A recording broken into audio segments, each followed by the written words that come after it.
class is not what we thought it was. It's actually a week later. So we're going to have the week of the 15th, it looks like, is the last week. All right? So that should give you a little bit more of a sigh of relief. I think what we had determined last week was that we were going to have the midterms due before Thanksgiving, correct? Okay. On the 18th. On the 18th, right. So now it's going to be moved up. Oh, no. I mean, that can stay. It just means you have more time between that and your finals. Okay. So it's not like going to hit you that quick. Oh, okay. Paul, can I make a real quick announcement? You've probably already seen it, but Doris Thorne made a command decision that the videos for both classes will be on YouTube. Now, I'm actually putting them on my personal, forgive me, that's the only one I had, putting them on my personal YouTube channel.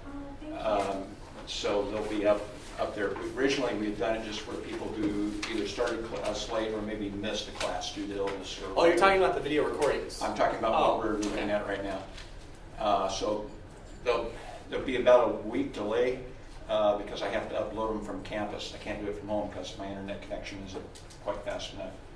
It's literally 100 times faster here on campus. That is all. Thank you so much. Appreciate it. Thank you. Huh? Well, we figured if people wanted to watch it twice, Yeah. who are we to interfere with that process? Right? At least you can pop popcorn. And You guys told me get you your weren't jam. recording these this time around. Well, even if We just weren't. listen to I was much nicer last time. Yeah,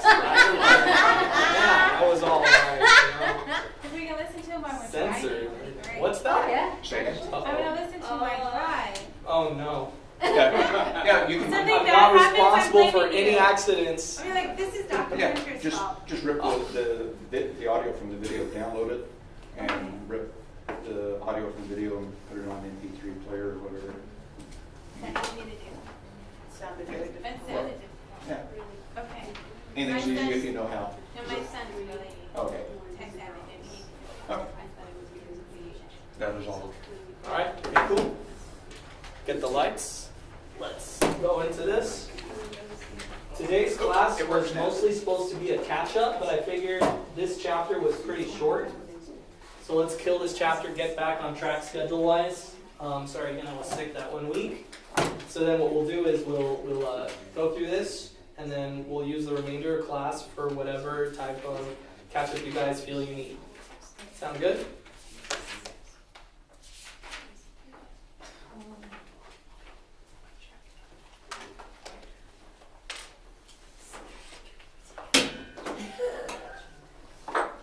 Did I break it? I don't know. You sure want to kill the lights? Yeah, I know, right? Because I can't see your PowerPoint thing right on. I see what you're saying. Well, that's a question, guy, or not question, but vote.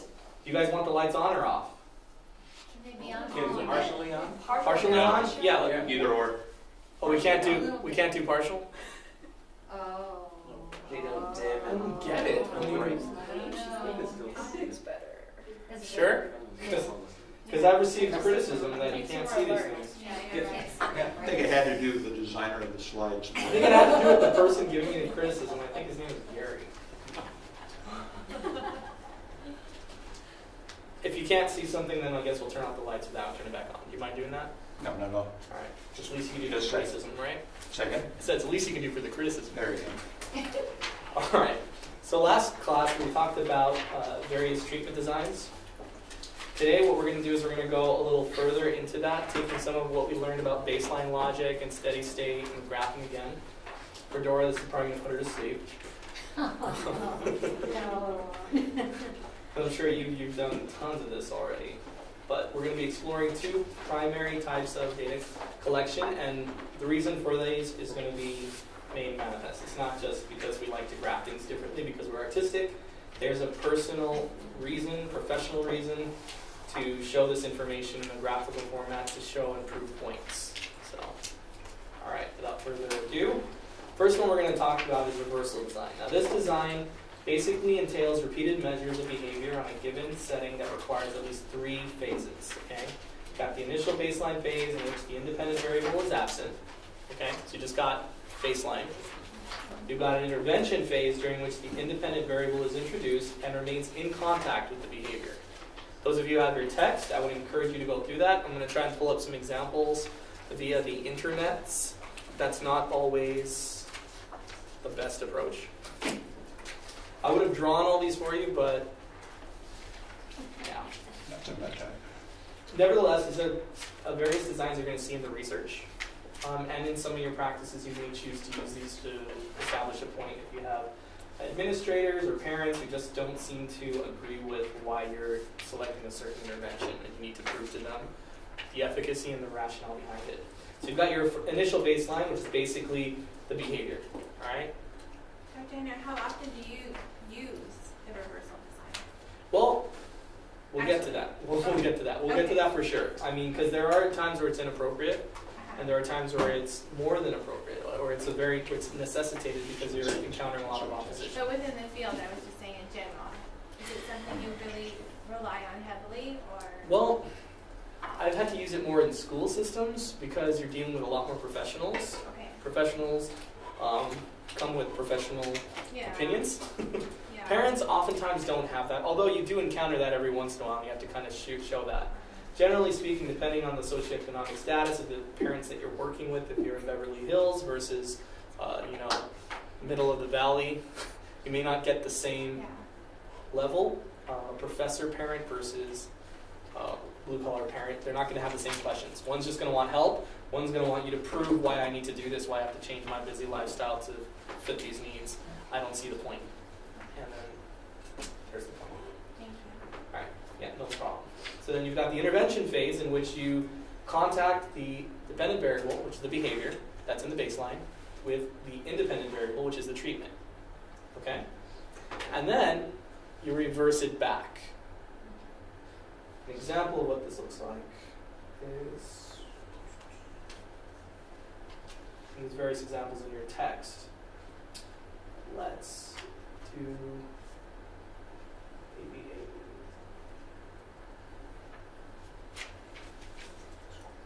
now there's one that we've used before, or we've seen it before, I think.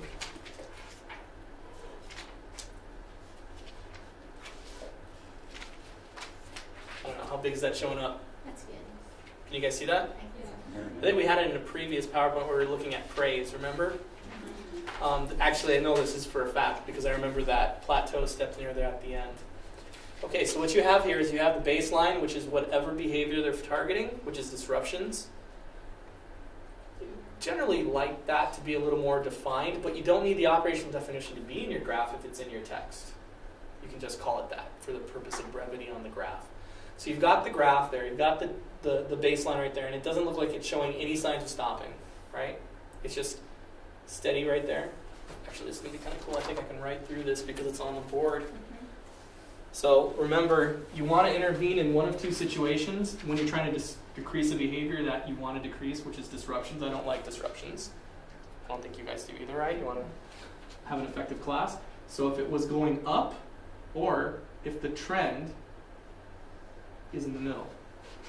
The trend right here is right at that point. You can predict based on this steady state, the next point is going to fall where? Down. Not too much down, but you're right there. Etc. How many? So 6, if I remember, was you or Connor said it was 6 for a halfway decent baseline? The text actually says as long as you can get 3 points in a row. Really? 3 points that establish a steady state. So you don't want like this, like, Oh. I mean, what is that? The level is like somewhere up here. That's not a very good level. Or you want to get this ascending, or the reason he says 6 is I'm assuming he's in a perfect world. This is what's going to happen, but very rarely are you going to happen to just Sometimes what you might see is some variation before you start to see a trend. So 6 is what I've never actually heard specifically 6. 3 is the minimum. You can't do without 3. So anyway, I apologize for the downward slant. It's the angle I'm writing at. I'm not an artist, I'm a behavior analyst, so How do you draw a middle line for the ascending and descending baseline? For the ascending or descending? Yeah. Well, if it's ascending, it depends really on the slope. Okay. But you want to basically take, if it's 3 points, you're going to take the midpoint. If it's an equal interval. If it's not, you want to basically take the median of it. So, I mean, looking at this, it's pretty easy to see. It's right in the middle of those points. If the point right here was higher up here, then again, you wouldn't even count that as a baseline because the variation's too much. So that's why the 3 points for steady state responding is very important. Without that, you really can't. And if this was disruptive behavior that you were tracking and it was descending, we wouldn't do anything. Keep your eyes open and stay away from implementing anything. You want to basically see, maybe you can catch what's actually happening. Figure Do it some out, investigative, what's interviewing maybe, saying, hey, has anything happened in the last couple of days? Anything out of the ordinary that might have contributed to the fact that he's not doing it? Oh, yeah, there is. You know, we ran out of chocolate chip cookies. All we have are oatmeal. Oh, okay. That's an interesting piece of information. Can't really say anything about it right now, but it's interesting. Okay, so remember what this is called? This is called that we're affirming the consequent. Yeah, that's right. So basically, you're projecting using the rule of baseline logic says that you can predict future behavior because it's on a steady stream. Okay, there's a steady pattern. So predicting that, looking at that. Okay, so you've got those points. This is the intervention. So you're looking at the difference in there, right? So this is standard A, B, A. You've got your. You can almost consider it antecedent behavior, and sometimes the consequence of a behavior can be the antecedent to a next one. So you can look at it that way as well. But this is one of the most commonly used versions of this design. There is also, actually I think I'm going to go forward one more slide. There is also the ABAB design. What does that look like, Professor Hunter? I'm glad you asked. Bear with me, I know this kind of stuff can be dry. Oh, that's a much better picture, huh? Except for that. Now, ideally, you're going to have more than just intervention, as what you put right here. Okay.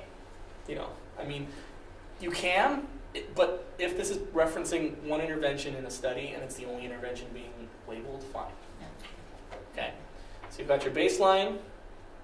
It's the same thing as the ABA design. So you've got the baseline with no treatment, treatment phase, no treatment. Okay, with this one, you've got the same thing except you're ending on an intervention. All right.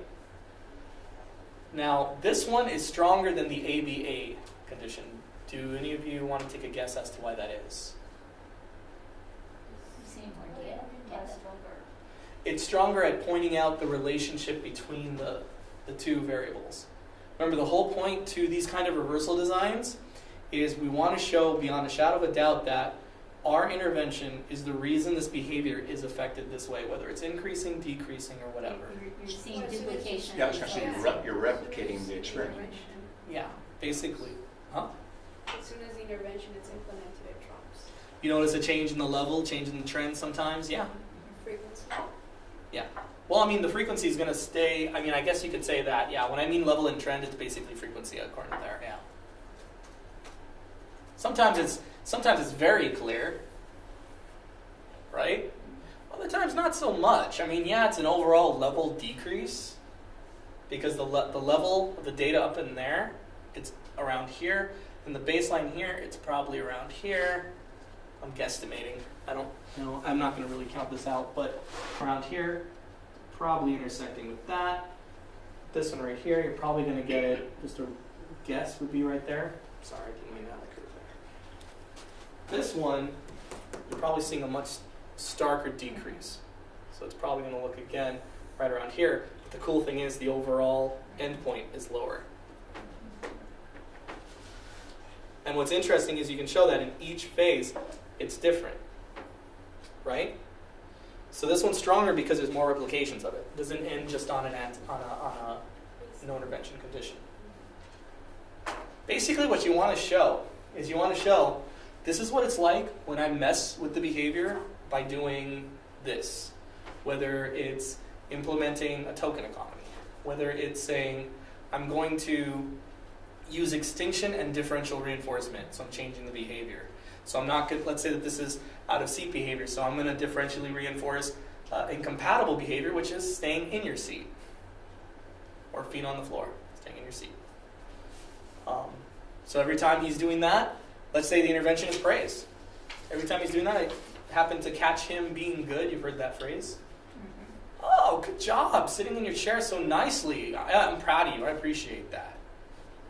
Just periodically, not making a spectacle of him, but let's say he feeds off of that. And let's say when he's actually out of his seat, without that intervention, he's going around goofing off, joking around with other kids. Maybe he's bothering other kids, poking them, and they're like, stop it, leave me alone. Or maybe the teacher's saying, get back in your seat, quit running around, quit horsing around. See? So this phase right here, maybe, okay, whenever he's out of his seat, I'm not going to tell him to do anything. As long as he doesn't go out of bounds, I'm not going to provide a lot of attention, or maybe I'll provide mitigated attention. So instead of going, hey, get back in your seat, I'll say, I'll go over there and physically direct him without even taking my eyes off the class, almost like he's non-existent, like a piece of furniture I'm moving. Not physically touching, maybe just guiding with the hands. Because I know school districts can be kind of picky about that. But by mitigating the type of attention, and then when he's actually sitting in his seat, going, oh wow, high five, you get a cookie. Just giving him the moon when he sits in there. Oh wow, and then going back to giving him only attention when he's getting out of his seat and not really providing an intervention per se, and then going back to this. You can show the effect, and one thing that's cool about it is you can also show it over time. They pick days of it. This is a lot of data. Sometimes you don't need to take this much, but generally speaking, this is a study that basically spanned about almost a full month. And the cool thing is I say study, but this can be in an applied setting.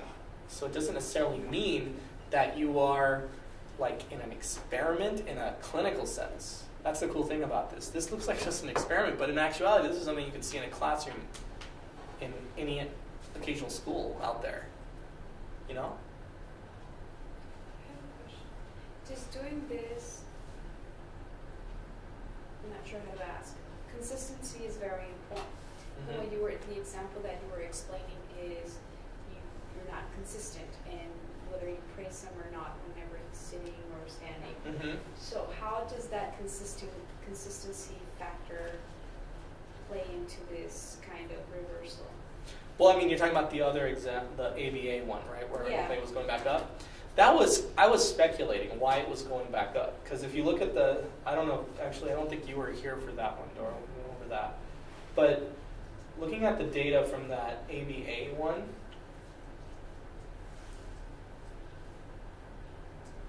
Like, that's really a nice one when I change the graph, huh? There is a trend that is starting to form right here. And were you to allow it to go one more time, you would guesstimate based on the prior 4 points, the next 2 points would be like right there. And then right there. And what that can be defined as, I mean, this was pure speculation. I don't really know what was going on there. But the only time I've seen that kind of pattern develop, when a reinforcer is basically getting satiated. So it's no longer reinforcing. That's when you're dealing with reinforcement, when we say it's satiation, it's no longer reinforcement. So what's your volunteer? If you could have one food for the rest of your life, your favorite food, you're on an abandoned island, you have nothing else to eat, but you can pick one food, what would you pick? Potatoes. Potatoes? You're too general. Who said pizza? Pizza? What kind of pizza? Veggie Veggie pizza. pizza. So I can be healthy. So you can be healthy. Okay, so you eat that veggie pizza for breakfast, for lunch, and dinner the first day. Life's pretty good. Fast forward 30 days of breakfast, lunch, and dinner of veggie pizza. Mushrooms, I mean, you're probably trying to, you're dreading meals by this time. right? Okay. So sometimes having the reinforcement, the same exact reinforcement, even if it's the most important thing, happening too much time can lead to it no longer being reinforcing. Okay, let's say that, again, veggie, no, you said potatoes. Let's go with potatoes. I don't care what kind of potatoes. But the stipulation is you can have any kind of potato you want, but you have to eat 30 pounds of potatoes a day. Okay, so you're eating, you're having breakfast. Let's say that you're on your first pound and you're eating breakfast. You know, you got like so many different varieties. It's like, this is awesome. Reach that 30-pound limit. Is potatoes going to look like a punishment or a reinforcement? Yeah. Potatoes is a punishment at that point. So having it too much. So maybe the person started noticing, wow, this thing's really working, so I'm going to use a lot of it. And the guy's like, oh, okay. And it just started to be less and less effective because the variation of the reinforcement they're getting from disruptions, which is usually attention, sometimes it's escape, was more potent than the praise that was delivered because you're giving it so much. The definition of something that's rare is something that's given a lot, or it's very common, right? No. The definition of something that's rare is something that's infrequent. Something that's infrequent and rare is valuable. Something that is common, not valuable. So, reinforcement can get tiring to some people. So the AB design is the stronger of those two, simply because it replicates the condition twice. Now there are some variations on the AB design.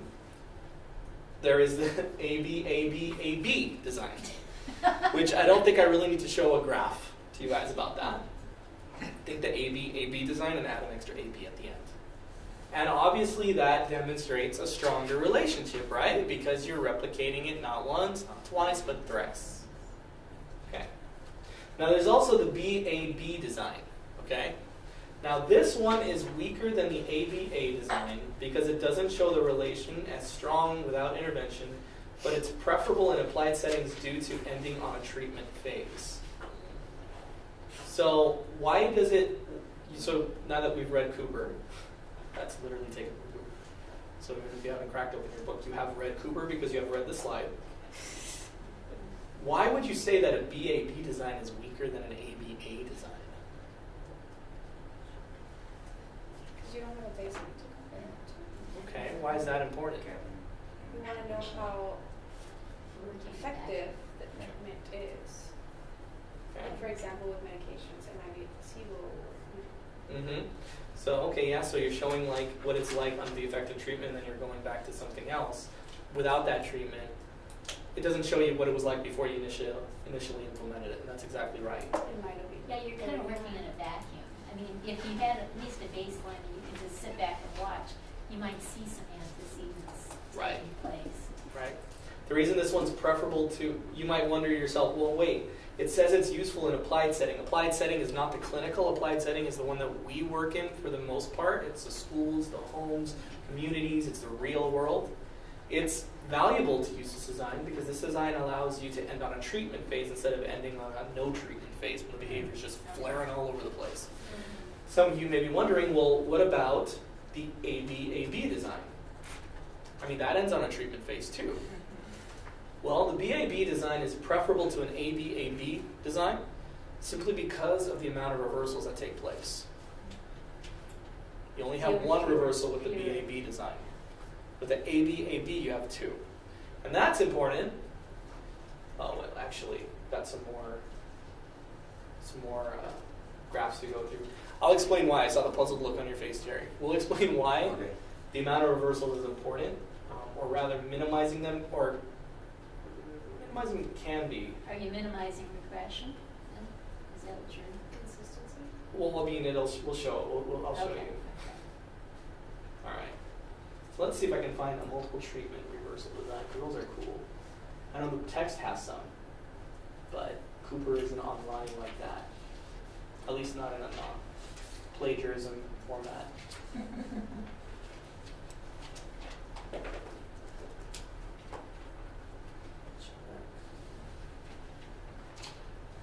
This one looks like it might be. Participant.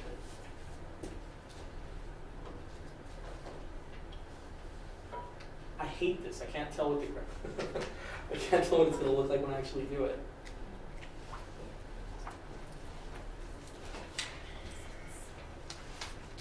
It's a little messy, but yeah. I guess it's proving that having an instructor in it creates the. There's a lot of line in there. It shouldn't be in there though. It's poorly drawn. I think there's one in 347. Yeah, there's one in Cooper for sure.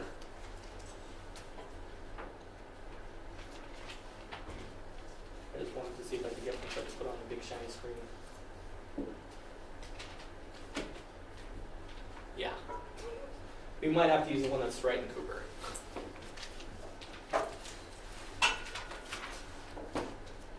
Okay. I believe it is the one on page 182.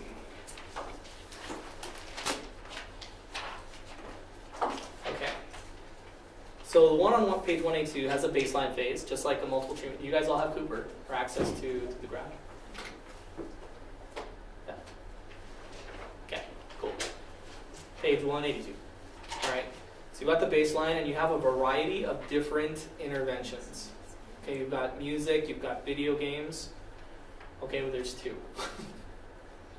Basically what you do, all right, and if it says video, it's meaning video games. You see that, Dora? Yeah, I'm looking at BL. Oh. Baseline. Oh, there it is. Remember, it's a reversal. Got it. So Okay. what you have here is quite a few reversals, except it's basically what they're doing is instead of just having the treatment phase being one treatment phase baseline, they stack them together.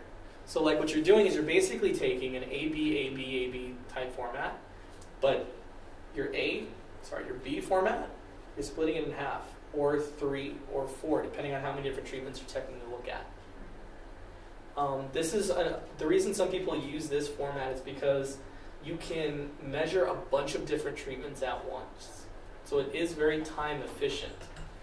However, what are some drawbacks you can think of just from looking at the thing right there on the book? It's confusing. What's that? It's hard to measure the effectiveness of a single treatment. A lot of things going on. Okay. Music may be an anomaly. It looks like they went with the video because it had the most drastic impact. But Right, maybe because you don't want to music create it. might have, Yeah, if you kept going, might have actually even right. outdo the video game. You don't know for sure. It's hard to say which is most effective. Mhm. It's not. A lot of times it gets confusing because eventually it does revert to an ABAB format, as you can see there. But that splicing things up like that, there's a problem with it. It's called sequencing effects. Sequencing effects are basically, you have this behavior, right? In this one, it's number of eye pokes. So kid's poking his eye, all right? And you have the baseline of what he does when he's not doing anything, or when nothing's introduced, and then you introduce music to him. You introduce video games. Like what Dora was saying, how do you know that the effect of video games hasn't been affected by music? Maybe the video game has music that's similar to what he was listening to. Video games aren't silent generally, they have sound. There's a lot of variables there, though basically a sequencing effect is when you implement more than one condition, and later conditions are actually affected by the prior one. So a good example of this would be measuring, let's say we're measuring the reinforcement value on a preference assessment of, I'm trying to think something contrasting. Let's say salty and sweet. So let's say French fries versus cookies, okay? All right? Mom told you Johnny loves salty and sweet things. So you're like, all right, let's see which one has more value in terms of reinforcement. Which one is going to reduce his behavior more if he's given access to it? So you give him French fries. All right? How many French fries? It's up to you. Okay. Next thing you say, all right, if you do this behavior, I'll give you a cookie. Well, he might engage with it, but whatever he engages in it, it's going to be affected by something. What is it going to be affected by? French fries. Huh? The French fries. How so? If they were this Precision. big, Yeah. I'm full. Well, I like going to your example of potatoes just because it's French fries. Yeah. Okay, so potatoes, right? Where do you know potatoes are very reinforcing to you? Let's say you're also reinforced by ice cream, and it's hot, French fries. not like today. Okay. I'm just Chocolate. going with it. Chocolate Right. ice cream. Okay. French fries, perfect combo. Chocolate French fries, disgusting. But we'll go with it. We'll go with it. We'll go with it. Do you like chocolate as much as she does? Probably not. Go for it. I think that's a pretty safe statement. Because I know she loves chocolate. Okay, well let me ask you this: what's something you like to eat, but you're not crazy about it, but you don't dislike it? It's I don't mind it, but I don't want it all the time. Like it's just food to you. It's not like your favorite. Pizza. Pizza. So pizza is like take it or leave it. All right. So you were told do this thing and you're gonna get a pizza and you're hungry. You're hungry. It's lunchtime and I'd like a slice of pizza. So yes, I'll fill out your survey. Let's just say it's something easy like that. Fill out that survey. Short survey, 5 questions. Here's a slice of pizza. Finish your pizza. Come back to you and say, all right, you know what? How about you fill out this survey and I'll give you some potatoes. Or some French fries. A pack of French fries. Okay. Yes. All right. Fill out a little bit more. I'll give you another slice of pizza. Maybe, depending on the slice of pizza. Like a tiny little square pizzas, Probably right? not. Depending, maybe it's a little bagel pizza. Maybe it's like one of those tiny bagel pizzas, so it's not like that big.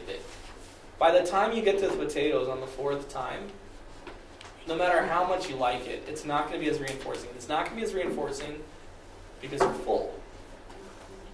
Your appetite is reduced.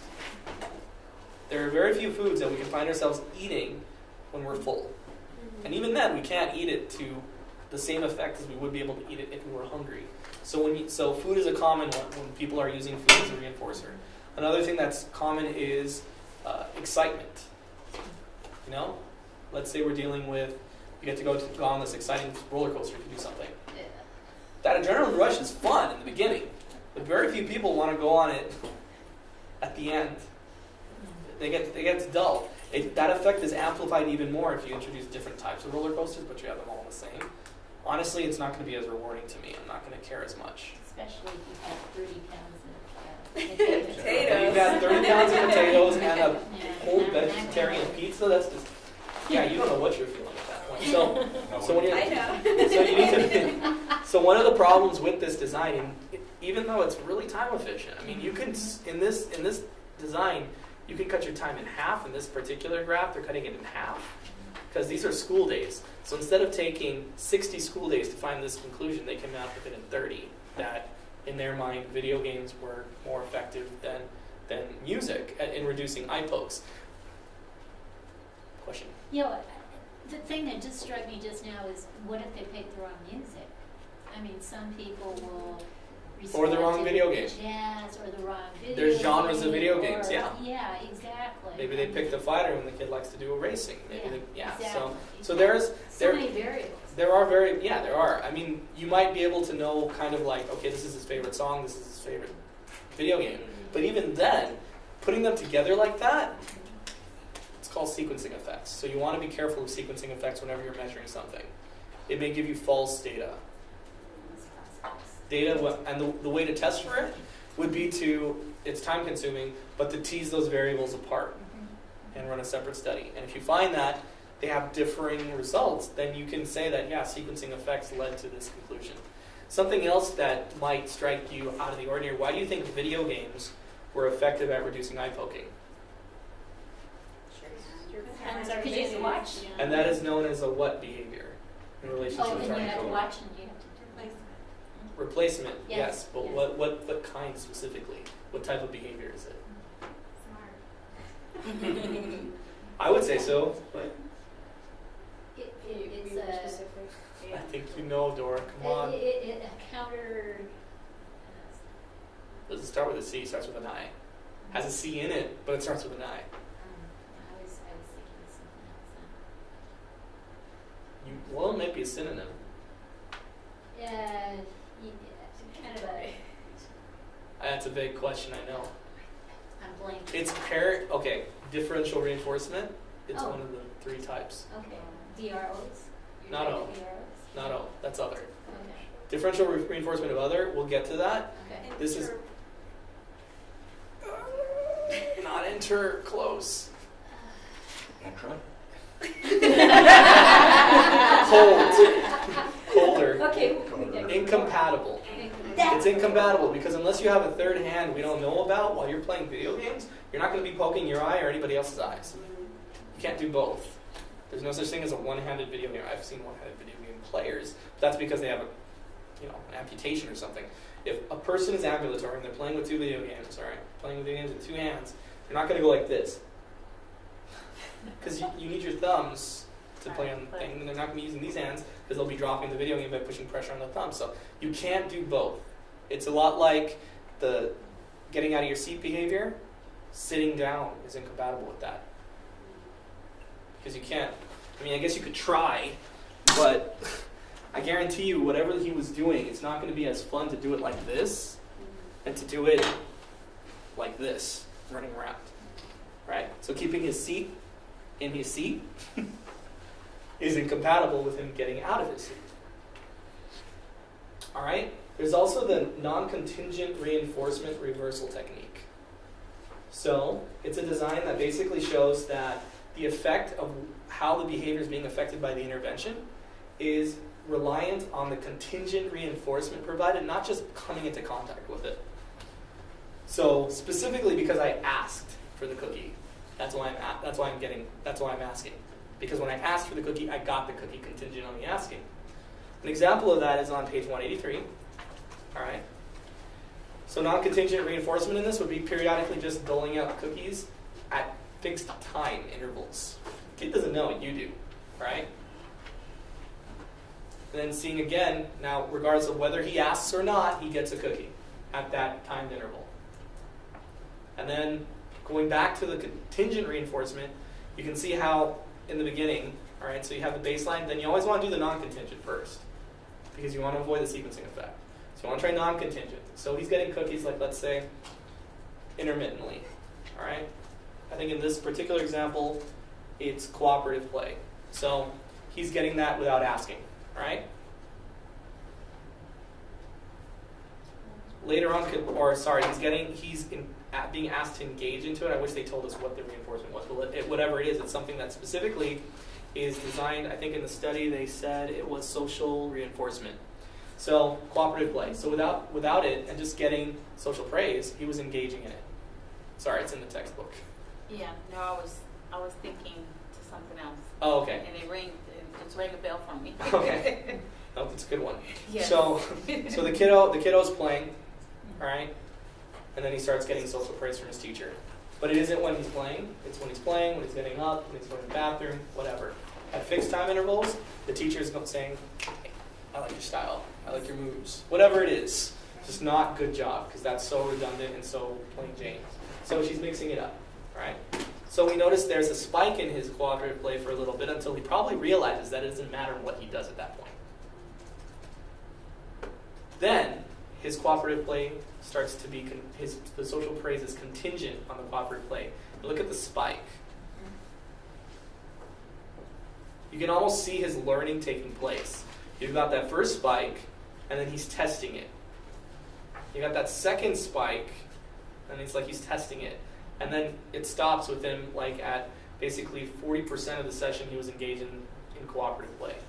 This is a common goal for individuals with autism, in case you might be wondering, like, what's play? Why is play a goal? Kids with autism do not do cooperative play. Not inherently. They need a lot of guidance in that. They don't sometimes even know how to play independently, but it's like a graduated thing. You can't guarantee that they know, even if they know how to play independently, they may not know even be comfortable playing side by side with other peers. They might start to push them and get them away. It's a skill to teach them to play side by side, parallel play. And it's definitely a skill to play cooperatively, because that's also known as collaborative play. It's the highest form of play. It's very social. It's very interactive. It's one of the walls that separates individuals with autism from the common world, in the sense that we gravitate to that very normally. Some of us who like to share. But oftentimes, it's not an inherent skill. It's not a natural skill. It's something that has to be taught. So that's why it's being targeted here. So then look, so with the contingent reinforcement, his play was gone, or her play went up to 40% of the session. Then they went back to non-contingent. So now they're giving social praise regardless of what the child's doing. All of a sudden, look how low his cooperative play was. I'd say less than 5%, right? It's because it wasn't chained to specific stimuli. It wasn't chained to a specific contingency. So then, boom, introduction again of the contingency of when you play cooperatively, I'm going to praise you. And then, boom, it spikes back up to like around 30. Have you ever seen of a situation where you're doing non-contingent and you actually trigger superstitious behaviors, or like pigeons, they get into these, with the interval rewards, they get into these very elaborate, or you look at baseball players, okay, they're doing all their elaborate things and they got them down every single time before getting a pitch. Have you ever seen that happen when you've done non-contingent? I haven't seen non-contingent teach that any more than I've seen any other teach that. What those like looking at the baseball thing with the spinning the bat or whatever, ball. What those things aren't so much antecedents as they are precursors to a behavior. So the person's doing these precursors, and what happens is behaviors occur in chains. It's not always just as simple as A, B, C. Sometimes it's A, B, A, B, A, B, or A, B, C, A, B, C, A, B. Well, not A, B, C, A, B, C, but the C basically is an A, the next behavior. So behaviors tend to flow in chains. What some people do is they use that as a way to develop behavior momentum. Have you, in Connor's class, talked about the Premack principle? Yes. It's like, give me a high five, clap your hands, right? Take the trash, throw it away. Those 2 steps before that, give me a high five, clap your hands, very easy to do. The last step of picking up trash and throwing away, not so fun. But because you chained it with the other ones and the person's already in the state of motion, their follow-through is more guaranteed. People do that to themselves sometimes. They call it psyching themselves out or hyping themselves up. It's a way of generating a flow to things so they don't start flat-footed. For example, runners do it a lot when they're on the ground and they're stretching. Sometimes there was one video that I remember was of this person who was doing this weird dance. She was a girl, she was doing this weird dance before she started running. She won the race too. But she was doing like this kind of like weird dance, and the dance made it on the video, and the race was like the whatever. But it's like, look at this person, and she's like so happy just dancing. All these people are like so serious doing their thing. She's just doing this. I'm sure there's physiological reasons why that helped her, like it loosened her up, made her more limber, adrenaline flowing, who knows what. Relax. But the bottom line is, even if you don't take that stuff into account, if she just ran out there without doing that, maybe she wouldn't have run as well. There's a lot of things that go in times with that. Non-contingent reinforcement doesn't so much teach that. The danger with non-contingent reinforcement is the same danger as with doing a DRO. You may actually end up teaching a behavior that you don't want to teach if you're not wary. If you give something a reward every 10 seconds, and the kid thinks, or somehow makes an indirect association, it's with this. Again, there's that behavior that's being shaped, and despite it not being rewarded every single time, they still may walk away with it. That's why you don't want to use non-contingent reinforcement. You don't want to use DRO for every single other behavior out there. You don't. I mean, there's situations where you're going to want to, but if you're dealing with a relatively benign behavior, like just a tantrum, you're not dealing with that, self-injurious behavior, for example. You're dealing with a tantrum. You're not going to want to reinforce everything else except that. Because you don't know what everything else could be. It could be a fart. It could be a burp. It could be tripping a classmate. And you're reinforcing that. Yeah, you're extinguishing tantrum, but you're reinforcing that. And then later on, you're going to have to fix that one, too. You might be making more work for yourself. The only advantage to that is behaviors that are newly taught are also quickly extinguished. Behaviors that have been in effect for years take longer to get rid of because there's a lot more history behind it. So again, you would use the NCR reversal technique, not so much because you want to use an NCR on the kid, but because you want to show that, look, the reason this behavior isn't changing isn't just because, boom, there's reinforcement. It's because we're using the behavior analytic principle that you do this, you get this. So the person is changing their behavior, whether it's cooperative play or saying please or whatever, because you're making whatever reinforcement you have contingent on that response. So it shows the correlation of what the independent variable affecting the dependent variable. Because it's the true treatment isn't just saying, all right, we're just going to throw stuff at you. It's, all right, you do this, you get this, and seeing what effect that has on it. You don't always have to tell them that, but it's in the study. And so if you're not, some people will say, oh, it doesn't matter. If he just gets praise, whatever, his behavior is naturally going to get better. No, it's not true. His behavior is going to get better if you make the reinforcement contingent on his good behavior. Good behavior, in this case, cooperative play. As opposed to pushing a kid or, cooperative play could be a replacement behavior for a lot of things. It could be a replacement for stemming. I've seen it as a replacement for stemming. Kids have to be at a certain level and you have to probably have a confederate, which is a classmate that you have bribed or reinforced, I should say, to basically play with this other kid. Yeah, it's not a bribe. In case you ever have that question, reinforcement isn't a bribe. It isn't, because a bribe comes usually before you work, and they don't get faded out. Reinforcement comes after, and it gets faded out. Reinforcement is no more a bribe than a salary is. Then Dr. G bribing me to teach this class. It's not true. Yeah, because I get paid concurrently after classes.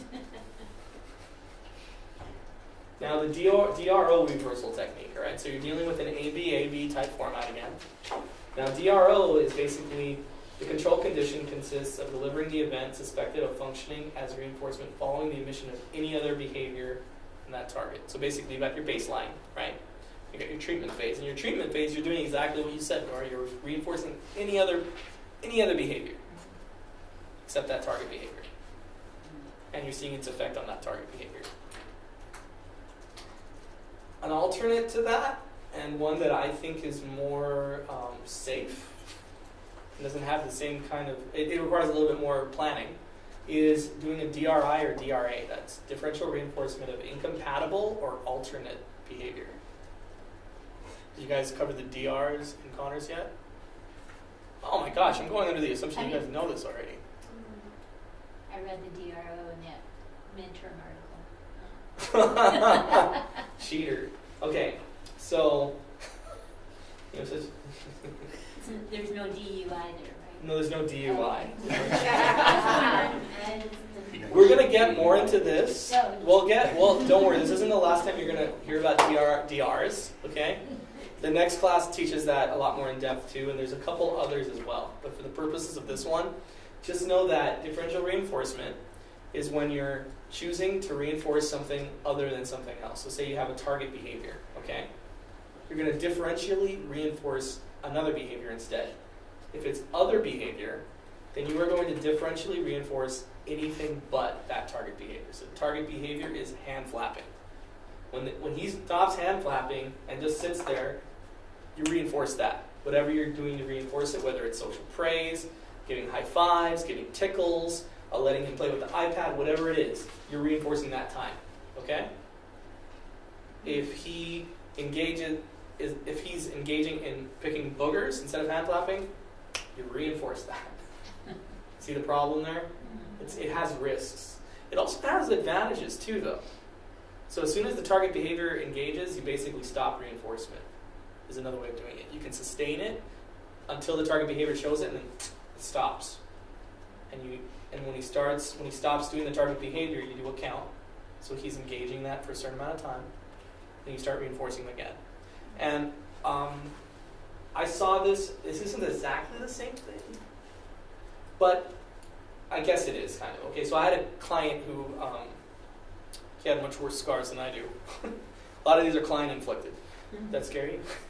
All right, so he had this entire part of his hand just blackened, like, was his behavior.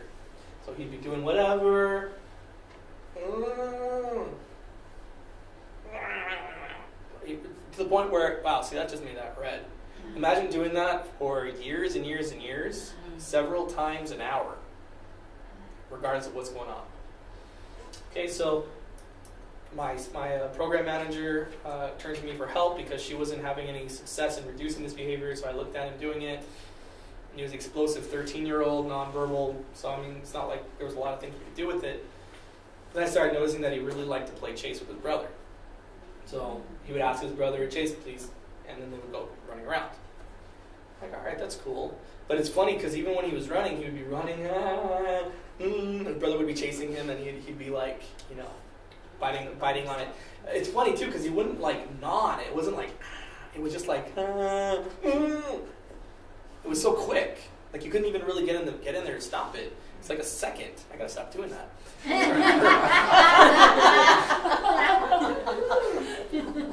And there's a lot of research on why, theories on why people do that. Some people suggest that once you go through the initial pain and it starts to heal, it creates an itching response, and biting it hurts it, but it scratches at the same time, so it's a punishment and reinforcement, just pairing together, and then eventually it gets to the point where the nerve endings for pain aren't as, it's like calluses. The body does that.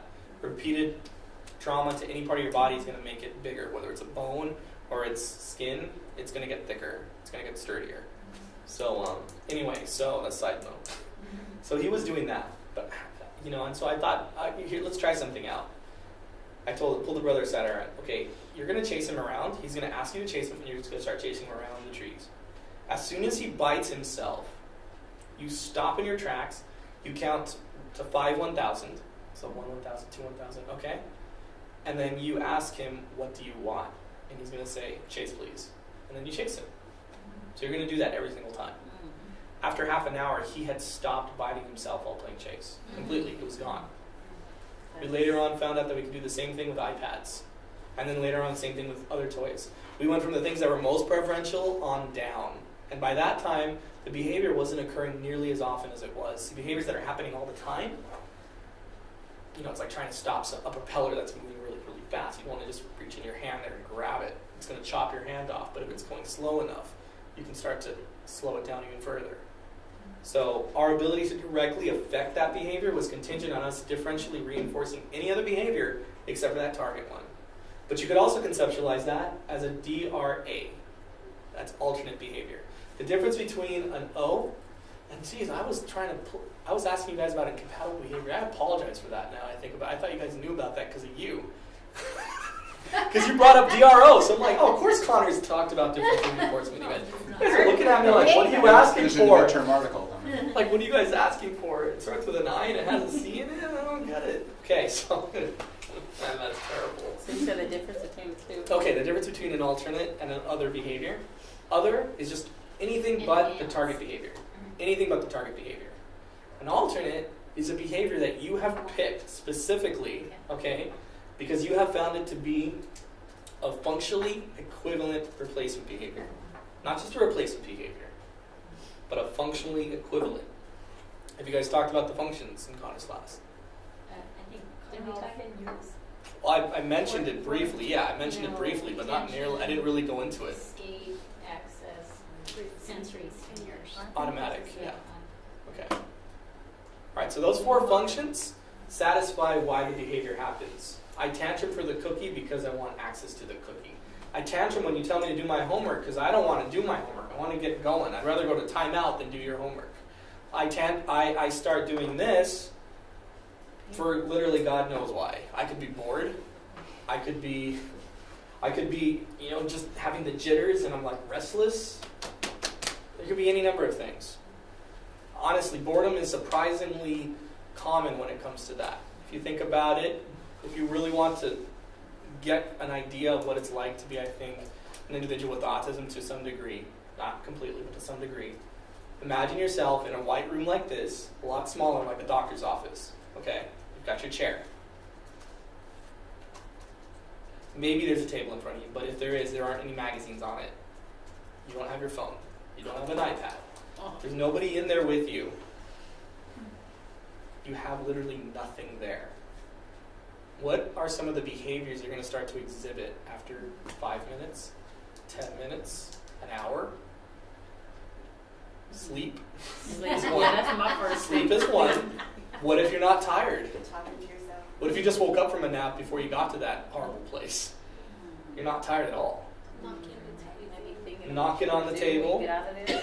Well, no, you can't get out. You have to be Oh, there. you have to be in there? Yeah, you have to be there. So I'm talking about solitary confinement. No magazines, no books, no iPad, no phone, no nothing. Thinking about what I'm gonna Start do. laughing. Don't start like rocking or something. Start rocking. Start whistling. Start Walking humming. around, exercising. You could do an old standby they used to have for, I don't know when it started, but it was, Humming. Oh. Oh. there is no productive function to doing this.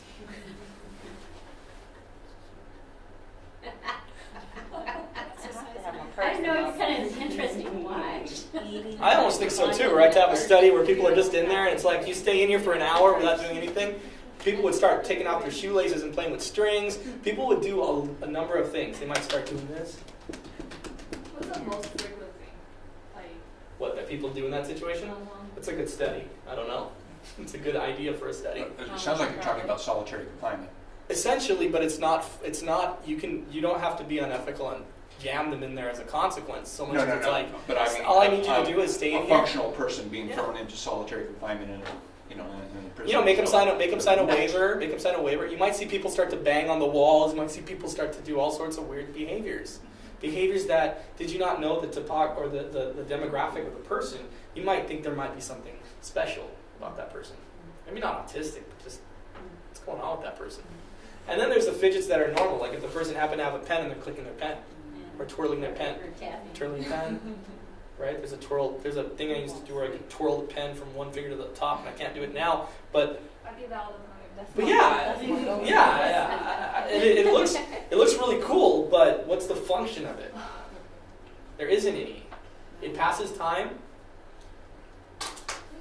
Sleep. Unconscious is unconscious. Exactly. But you tend to do it in certain circumstances more than others. So if you're excited about something, if you're in a situation of excitement, or maybe if you're in deep concentration, you find it more. But if you're excited and you're engaged and you're having fun and everything, you're not going to go, "Hey, give me that pen." Yeah. You're not going to do that. You might be doing it if you have a pen already and you're using it to help, almost like help yourself think.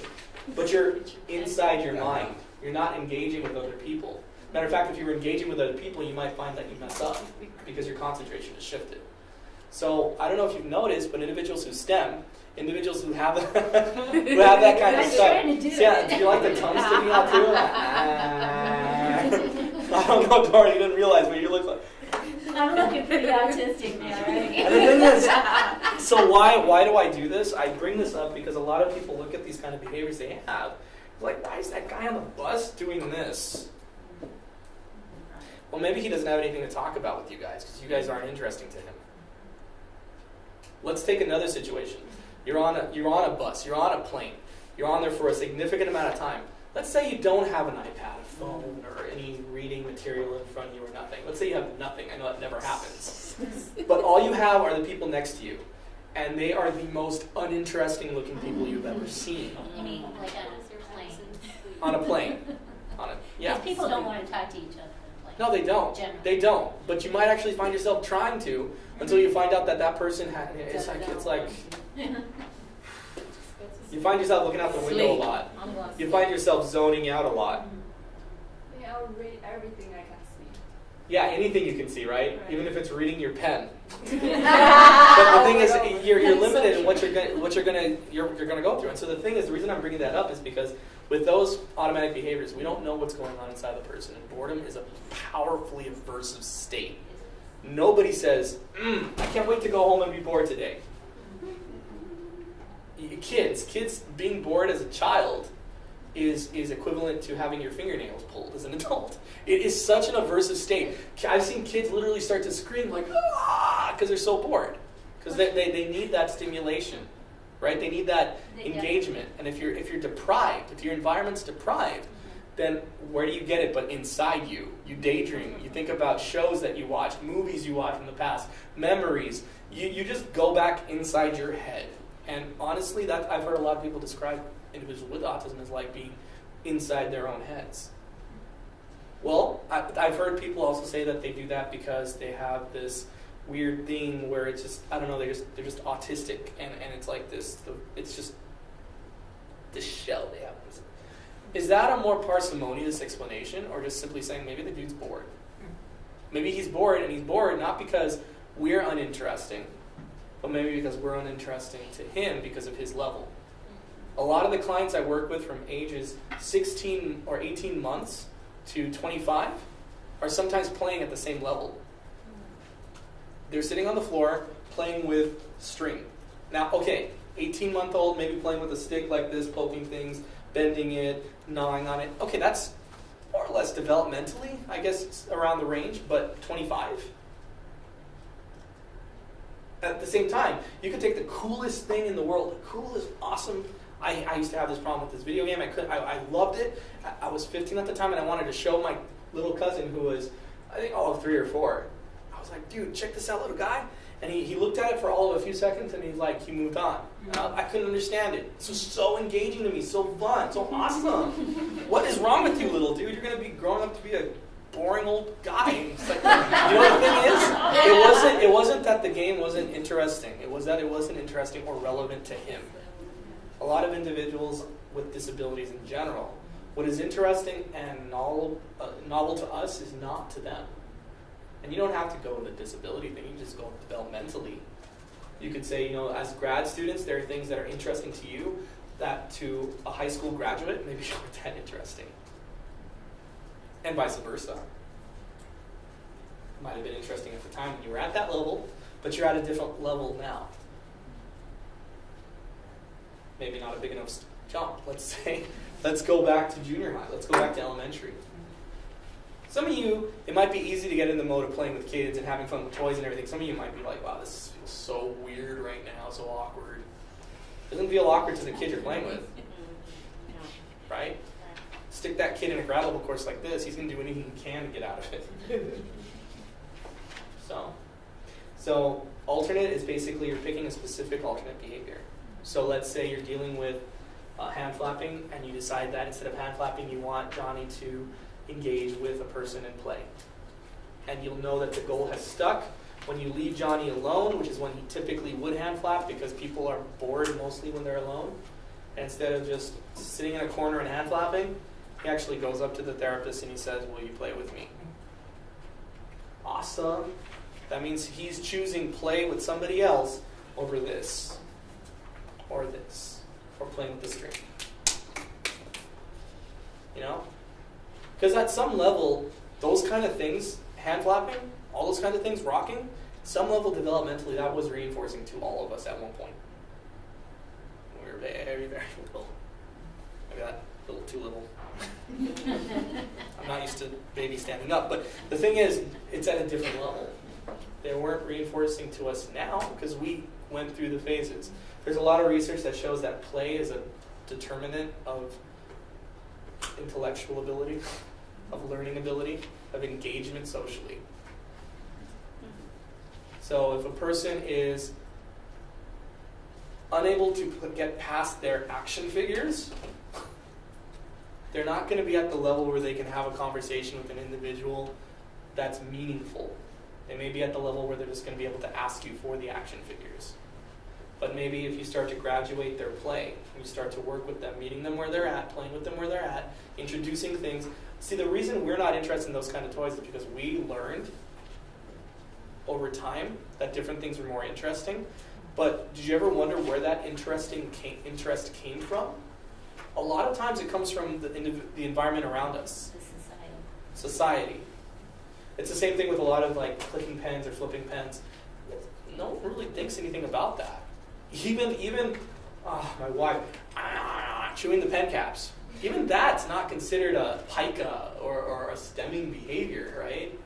She's oral stemming, let's give her a teething ring. No, it's just a bad habit, like chewing pencils, right? I used to chew pencils. I used to like the sounds they make when they go in between the grooves.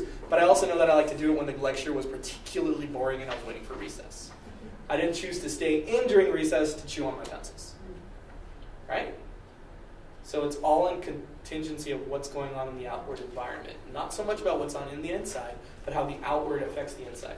So when you're dealing with an alternate behavior, basically picking a selected behavior that's functionally equivalent. So let's get away from automatics. That can be somewhat dicey. Let's go in terms of escape. So Johnny likes to throw pens at Jerry because when he does that, he gets sent out of the classroom. All right. Hypothetically, from that situation, from the information given, the likely function of that behavior is escape from the classroom because he's getting sent out. Not because he enjoys the principal's office unless he gets candy each time he goes, but because he likes being able to get out, right? Now, alternate behavior would be him to raise his hand, tell the teacher, hey, can I go walk out, go get a drink of water? Or can you walk with me around a little bit outside? I feel like I want to walk around. I'm tired. And In the beginning, when you're intervening, even though it seems like someone in an unorthodox remedy, it fits. And what the difference between a bribe and a reinforcement. So he's being nice. He's not throwing pens at Jerry. Jerry doesn't have ink all over him or bruises or poked out eyes. And he gets to ask for this break. He takes this break. He comes back in and he does it again. He works. So he doesn't engage in the behavior. Every time he does what we expect him to do, which is the alternate functionally equivalent replacement behavior, he gets escape. Okay? And what you do is you can fade the escape over time, so eventually he really doesn't need that much of a break, maybe a minute, and then less. And, So is that the That's the DRA. DRA? Okay. DRA. Okay. Now, DRI, which is the one that I was basically expecting you guys to already know because of Dora, just blame her, is incompatible behavior. Like I said, these are behaviors that you just can't do while doing the target behavior. All right? So an example that we saw was eye gouging and playing video games. Playing video games for most kids is intrinsically reinforcing, naturally reinforcing. They don't need you to say, hey, good job on that level. They're going to look at you weird. They're not even going to care. It's not even going to register. They're just enjoying playing the game, right? That reinforcement continues until he decides to go poke. And then once he does that, he loses the video game for a sustained amount of time. Then he gets it presented again. Poke. If you were just to stay with the behavior that playing the video game, he wouldn't be able to engage in it. So ideally, you're going to want to go with the differential reinforcement of alternate behavior because incompatible doesn't always have to be functionally equivalent. As a matter of fact, in some cases, it's not. Like, let's look at this example where the kid's running around this thing, right? He's running around. So you're going to reinforce him every time he stays in his seat. You're going to want to try to find what the reinforcement is. So to him running around, maybe it's again to take a break. Maybe it's because he's getting a lot of attention from kids laughing at him or whatever when he's doing that. So you want to provide him that kind of reinforcement prior to him engaging in that behavior. If you give him that reinforcement before he engages in the behavior, is he going to engage in the behavior? No, it's a waste of time. Why am I going to run around? I already had a break. Why am I going to run around getting a lot of reinforcement? I'm getting all this reinforcement from being in my seat and doing my work. Again, sometimes you need confederates. So all of his peers around him need to be on their own reinforcement schedules. Next time Johnny's in his seat for 5 minutes, I'm going to wink at you guys. You guys say, awesome job, Johnny. All right, now, Jerry was was it Jerry? Who was talking about reversal designs and whether or not they were always good or there was consistency? Was it you? Oh. I think I mentioned, like every 10 seconds if you rewarded something. Well, reversal designs aren't always that quickly. When you're doing reversal design, you can span it over days. So reversal designs by definition aren't rapid. 3 data points, even though it sounds like only 3 data points, could be 3 days. So that's not rapid. We're going to talk about the rapid one, but that's not reversal. So there's 2 drawbacks to reversal designs. One of them is the irreversibility of condition, and the other happens to be I just clump it all together. It's social, educational, and ethical issues with reversing treatment. So now irreversibility is essentially a term that means that a prior level of functioning cannot be returned to due to sequence effects, remember that, okay? That permanently change the behavior. So in other words, learning a new functional skill, having a first experience with something, etc. So here's an example of this. You teach someone how to add 1 plus 1, okay? And let's say that's the behavior you want, is for them to be able to write 1 plus 1 equals 2, to be able to demonstrate knowledge of that. and you're using a particular way of teaching it. That's your intervention. Okay, so how are you going to go back to your A condition where they don't know that 1 + 1 = 2? They can't. They know it now. You have effectively spoiled that. That's irreversibility. Some things, once they're taught, cannot be untaught. Okay? That's basically what it's saying. First experiences are a big thing too, like gauging the reaction someone has to chocolate for the first time, like a baby's reaction to chocolate, right?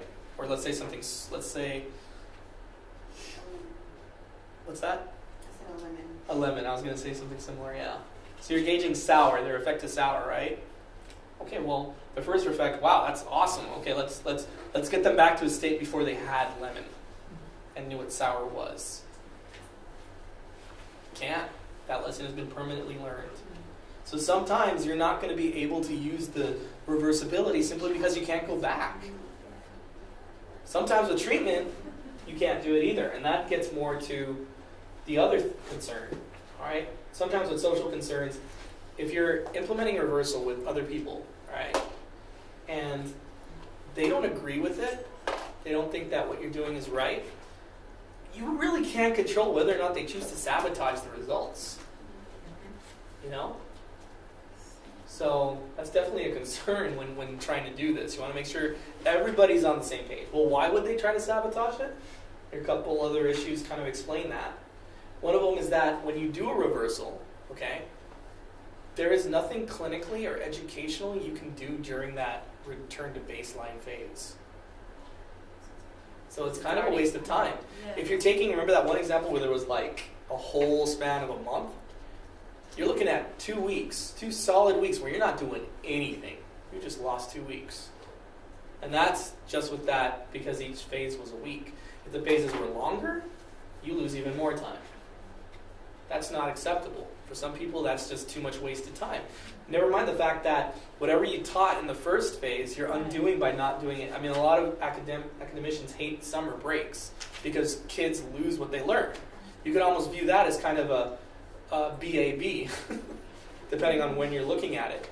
The summer being the A, right? They're not getting any introduction unless the parents are following through. But generally speaking, the parents aren't obligated to. Let's just assume that's not happening. So they don't like that gap. It's a waste of time for them. In terms of, they're losing valuable time. I mean, they claim regression, stuff like that. Really, it's just lack of practice. And the kid isn't learning anything new that time. It's a gap. That said, I love summer vacations, and I miss them sorely. The last issue is ethical concerns. Some behaviors, it's just not ethical to go back. Johnny is slamming his head into hard objects. That's the A phase. He's already doing it. We can't prevent that except block it and give him a helmet or whatever, but he's doing that, okay? Here's the treatment. He completely stopped headbanging. All right, let's pull that treatment and see if he hits his head again. No, that's not ethical. It's not ethical to put the client's life or health at risk just to show that we did this. Yeah, you did do this. You caused him to go blind in an eye. You know, I mean, I've got clients that have, or let's look at another one. It's a client that my wife is working on that is eating dog poop. Human poop, dog poop. Lots of other behaviors, but those ones are particular. Yeah. Sometimes going in his diaper and waiting until no one's watching and starts, and then going, my poop, yucky, yucky, yucky. So what do you think the function of that is? Isn't he hungry? No, he's not hungry. He just, she's like, that's not right. I mean, yeah, she's my poor wife. That's a hard case to work. But the fact of the matter is, you don't want to do reversal on that either. Oh, look, he completely stopped eating his own poop. Now he's not eating bacteria-laden filth. Let's reverse it. Let's see if he does it again. It's not ethical, right? So there's some times when you're just going to go, all right, we're not going to use reversal. Another time, how about companies? Okay, let's implement, let's work on this thing that makes us more money. Oh, it made us more money. Oh, let's go back to the old way and not make as much money to see if it really works. Right? Who's going to want to do that? who's going to want to go back to a prior worse condition just to show that the reason they're in their good condition is because of something they implemented? There's a lot of clinical scientific value to it, but in the applied setting, no. All right, so the next treatment design, the last one we're going to cover, there's only two that we're covering today, is alternating treatment design. Now, Dora, this is the one that has rapid alternation, so rapid transition of two or more distinct treatments while their effects on the target behavior are measured. And it utilizes discrimination or stimulus discrimination to determine the effect of varying interventions' efficacy. So let me see this examples. All right, well let's look at a couple of them, so you get an idea of what it looks like. This is a good example. I want to get one that looks good. Yeah, let's do this one. The labels stink, but it does the job. Except it's not telling you how many days or what percent, but you get the general gist, right? So you've got a variety of different ways you can do this. This is your standard, okay? You've got your baseline phase. Again, that's like the ABAB. That's your A phase, right? That's the behavior, nothing changing, nothing happening. Then you have this, which measures your behavior under the influence of various stimuli. This one right here actually looks like it's no treatment, so it's just leaving it as is. This is it under various treatments at the same time. So seeing how it affects the responding. I guess this is love and kisses, I don't know. Let's see if I can find a better one. Well, it does get the job done. I'd like one to actually show you stuff.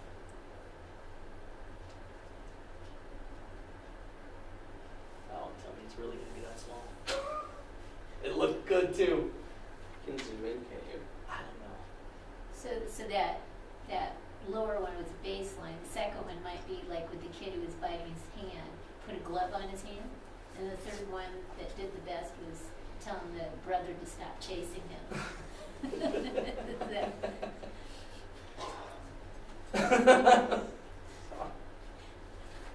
I'm just trying to go with the flow here. Let's see.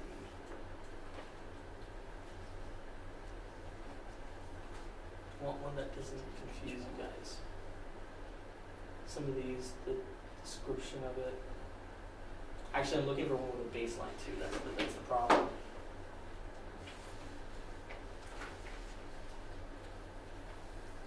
This one might be good.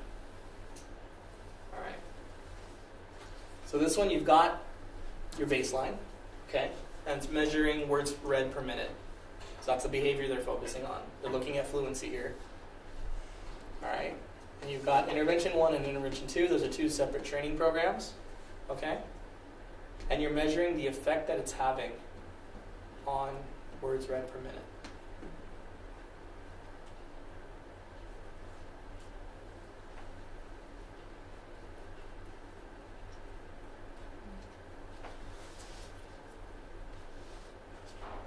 Let's see if the text has an example too.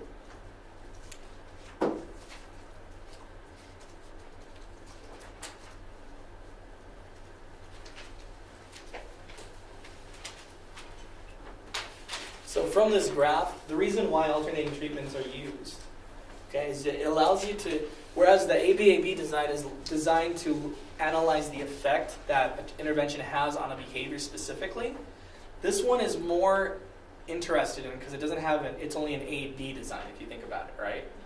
But it's more interested in showing the efficacy of particular treatments. The way you determine whether in this particular graph it's better or worse is it determined on whether you're trying to increase behavior or decrease it. Words per minute, I don't think anyone wants to decrease words per minute, right? So the way you're going to analyze this is based on essentially looking at a line on the y-axis, the gap between.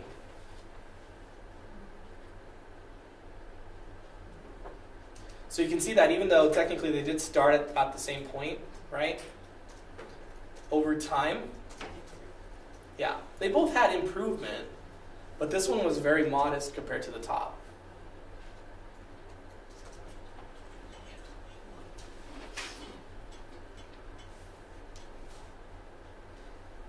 I believe that is actually the first design.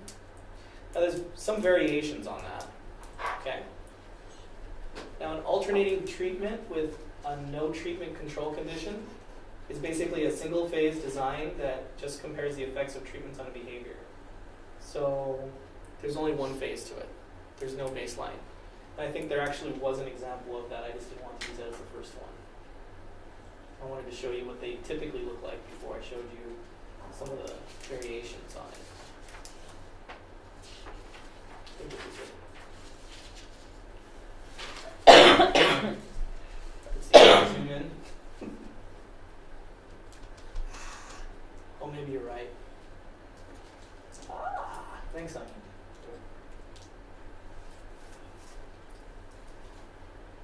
That's so cool. All right. So with this phase, all right, you don't have a baseline phase. You don't see the behavior before. All you're strictly interested in is how the treatment is affecting the behavior. Not how much it's affecting it per se, but which of these is affecting it the most. So you've got your alone, attention, escape, control. Control is pretty much considered to be the condition where you just don't put any demands on them. So in a sense, it's almost like baseline. Almost. I mean, this isn't exactly, there is another one that is like that, where it has no, they call it, no treatment condition, like as a line. But this control actually means that basically they're not placing, it's like free play, it's like fun times, right?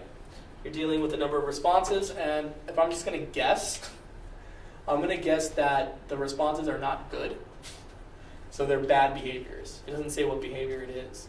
But the reason I'm saying that is because generally speaking with control, the child has free access to toys and fun stuff. With this one, he's basically getting escape, so he's getting demands placed on him. With this one, he's basically being ignored until he gets attention, and that's what stops the behavior. Alone is essentially he's not having any demands placed on him, but it's a deprived environment. Now the behavior seems to be occurring more in the presence of escape. So chances are people are telling him what to do, and that's consistent with the fact that control, where he has free access to everything. No problem. Yeah.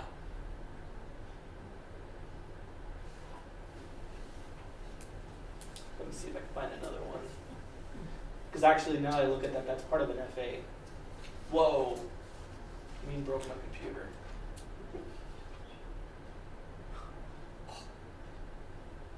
That's painful. Let's close that. All right. Let me see here.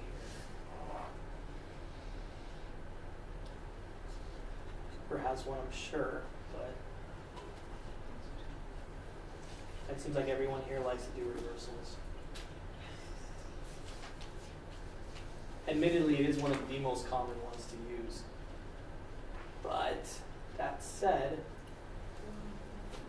let's look at the text because I don't want to monkey around with it.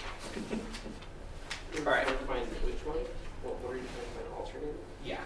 It says reversal design with your search bar. Yeah, no, but I'm looking at right here, Oh. and that's what it brought up.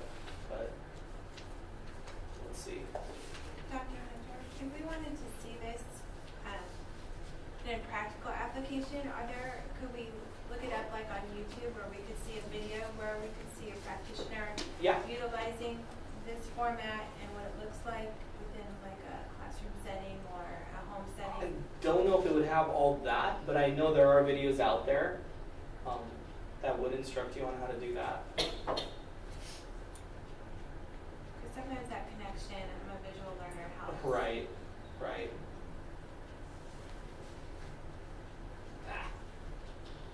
You failed me. Okay. All right, so let's look at the text then. So we've already looked at the no treatment control condition. Another variation on that is, so basically having the same thing but having a single phase design that includes a no treatment variable in addition to the other two treatments. So that's kind of like what you were talking about, Dora. So basically what you've got is where was that?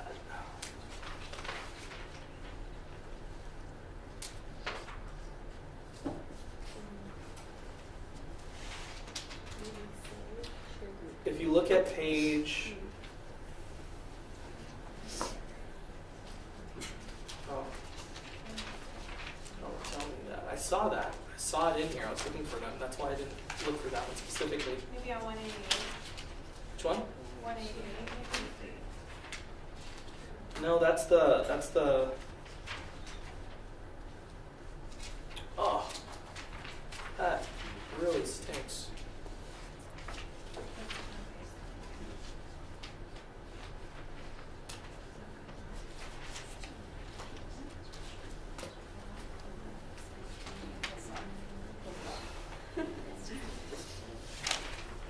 Yeah.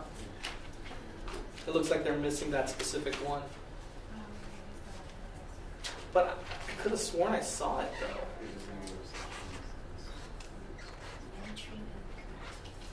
Did I see the without, but I don't see the with? No treatment control.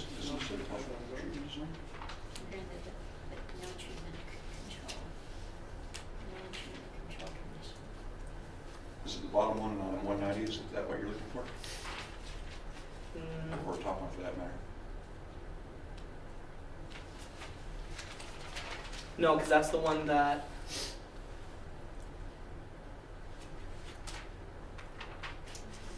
No, I don't know. I don't think so. Because that one. Yeah. Oh, and no treatment. Oh, okay. Maybe you're right. Oh, no, try 192. And phase on without a no treatment control. Figure 8. 8.12. Yeah, no, I think it's 8, 9, 8, 10, right?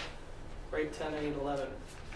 810 kind of has a no gain situation. That's weird though, because I thought I saw another one that had that. But the one on 192 does say Single phase alternating treatment designed with no treatment control.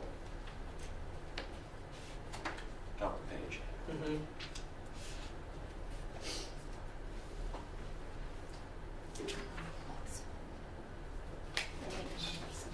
Yeah. No, I think it's 8, 10, and 8, 11. Okay.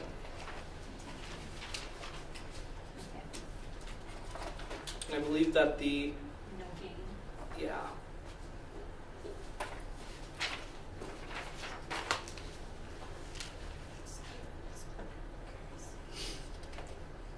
Yeah, so basically they include the condition already in there. You can see it as the no game.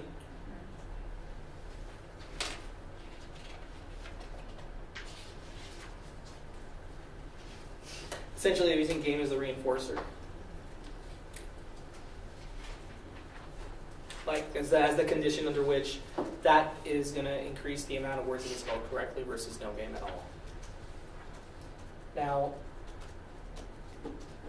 the advantage to it is it does give you a lot more. It gives you more information than just having no treatment. But it's not that strong because it doesn't have a baseline. So the difference between that one and the one that was before that is at least it has this is the behavior without any treatment included in it. So if you look at 8, 9, imagine 8, 9, but with an additional line that basically shows without there being any treatment.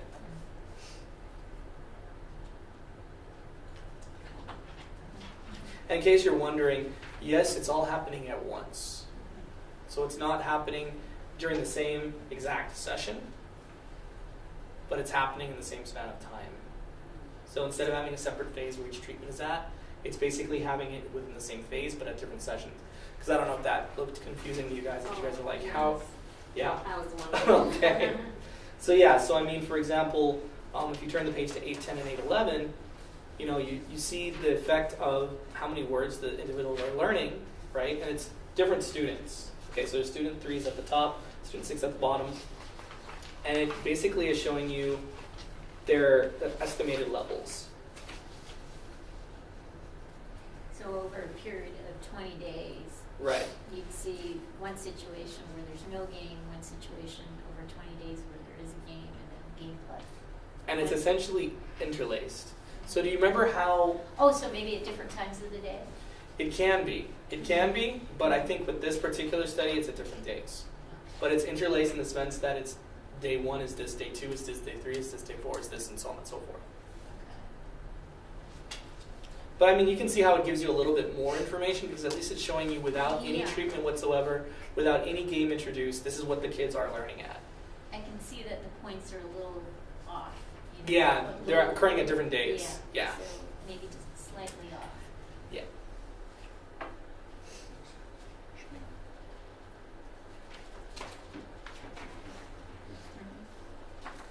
And you can see that game plus, for at least for student 6, seems to be the cat's meow.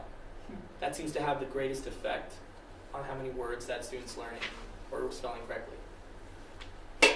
Question?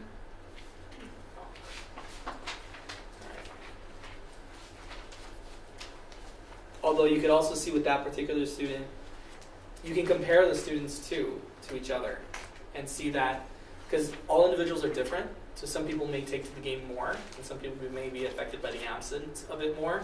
Student 3, looking at no game, that completely caused that student to check out. If you look at how many words they're spelling.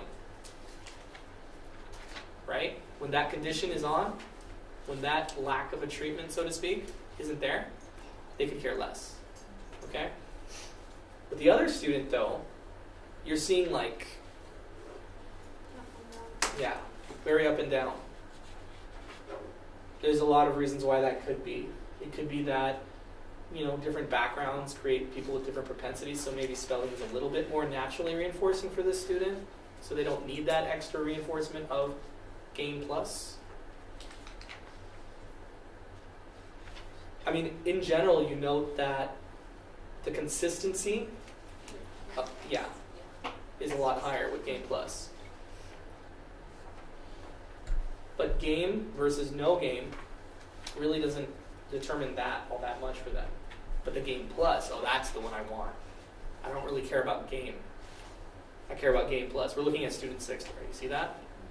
Because if you look at the pattern of responding for no game and for game in student 6, it's pretty similar, right? Almost strikingly so. And if you look at student 3, when you're looking at Game Plus and game, even then you're not seeing that much of a variation. I mean, it's overall positive. Yeah, it's positive. But that basically tells you that given a choice between the two, there isn't any discernible difference for that particular student. So you can use either of them. You can use either of them, use them in an overlay. Use them in an alternating way because you want that reinforcer to stick longer. For this other kiddo, though, you're pretty much stuck with Game Plus. Your results are going to be consistently higher, but for how long? Right? What happens if he gets bored with Game Plus? A new game comes up, ready? Yeah, game isn't going to be enough for him. And if Game Plus isn't enough for him, definitely game is not going to be enough for him. Yeah, then you're stuck. You're on Game Plus Plus. I mean, what are you going to do with that one? At least with student number 3, even though the results weren't so consistently high, they're close enough that you can alternate the two. Alternating the two extends the life of the reinforcer. Yeah. Like what we were talking earlier. Yeah. All right, there's also alternating treatment design with initial baseline, and like it suggests, there's basically a baseline. Look at figure 8.13. So you'll basically have the baseline like you already do, right? The other two don't have baselines. That's the thing to note. Those first two designs are just strictly looking at the treatments. We don't care what the rate of responding was before. We just want to see how the treatments are, like how they stack up to each other for this kiddo, right? Alternating treatments with initial baseline is more concerned with the behavior itself, not just the treatments. We want to know what the behavior was like before. So if the behavior was low, there's really probably no reason to go ahead with the study if it's a behavior you want to decrease. Behavior is high, like in this situation where it's the number of reading errors. You don't want a lot of reading errors in a kiddo. It tends to affect a lot of other skills. It can affect mathematics, can affect comprehension in reading, can affect writing, it can affect a lot of different things. So you want those low as can be. Okay? So with this particular design, it's a 2-phase one, and it has an initial baseline, and it measures it Jerry's not here. It measures it until you get a steady state. It doesn't have to be 6 points. In this particular situation, it's more, right? And what's interesting to note is it's not, this is actually an advantage to alternating treatments. Your emphasis on steady state is not as important as it is in AB, like in reversal design. The reason being is because with alternating treatments, you're alternating the treatment every other session, right? So if your data is all over the place already, it doesn't really damage it. But if you're doing just one treatment and it's all over the place, you need to hold off to see what effect it is. Because it's going to affect all these treatments the same if there's variability in the data. Because they're happening alternating on such a high frequency. So it's not going to skew the one treatment over the other, right? They're all going to have the same variability, so you're going to still be able to tell, like in that previous example with the Game and Game Plus, how even though there was that weird variability, they were matching each other though. With alternating treatments, you're not so much interested in the effect on the behavior as you are what treatment is more effective. That's what you're primarily concerned with. Variability or not. So, in this baseline data though, what you can do is you can wait till you catch one of the targets. There's 4 students being measured on this particular here, Jane, Michael, Leanne, and Rex. You wait until you get a steady state out of at least one of them. And if you look at it, treatment started on day 10 when Rex got a steady upward. Now remember, your purpose is not in this one to decrease, right? So even though it's on a steady straight upward, you're just wanting to see if these strategies are going to affect it in any which way, okay? And on this particular graph, we've got word supply and we've got word analysis. And that is designed, or that is basically, let's see. So word supply is you're given the word and then the child with word analysis it tries to interpret the word or define the word? Well, in one of them, the experimenter supplies the correct word if an error was made, and then the child repeated the word again. So basically, they read the word, they read some word and then they got it wrong, and then the person said, no, you pronounce it this way, and they read the word, and then they had the person repeat it. So again, it's checking to see overall what the efficacy is going to be over time, right? Not just in that moment. But the other one, it's basically, let's see. During the word analysis, basically the person wouldn't just repeat it, okay? The person actually correcting the person wouldn't just say the word is this. Like say the person read cookie wrong. They read it cook-eye. The first one, the word supply, it's like, no, it's cookie. Say it, cookie. Okay, go on. And then in the analysis phase, the person or treatment, the person says, look, how do you look? It's 2 O's, ku and K-I-E, key, ku, key. How you say it, ku, key. So they're actually breaking down the word phonetically. So they're not just repeating it, just verbatim. They're actually trying to get the student to understand phonics and be able to understand the sounds, long and short vowels and that kind of stuff. Okay, and then you have the control where basically, I don't believe they did anything in that phase. So could this be more than 2 phases at all? It can. There is one, we're getting to that. That's near the end actually. Okay. So, yeah.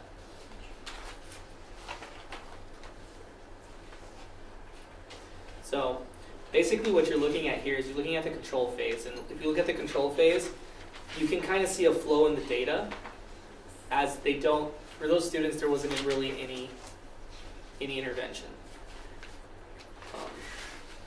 And you can see that the word supply was basically triangle boxes, the word analysis is square boxes. Now, sometimes you're going to get graphs like this where it's way too busy. Generally speaking, you don't want it to look this scrunched. But that said, you can still discern a pattern there. For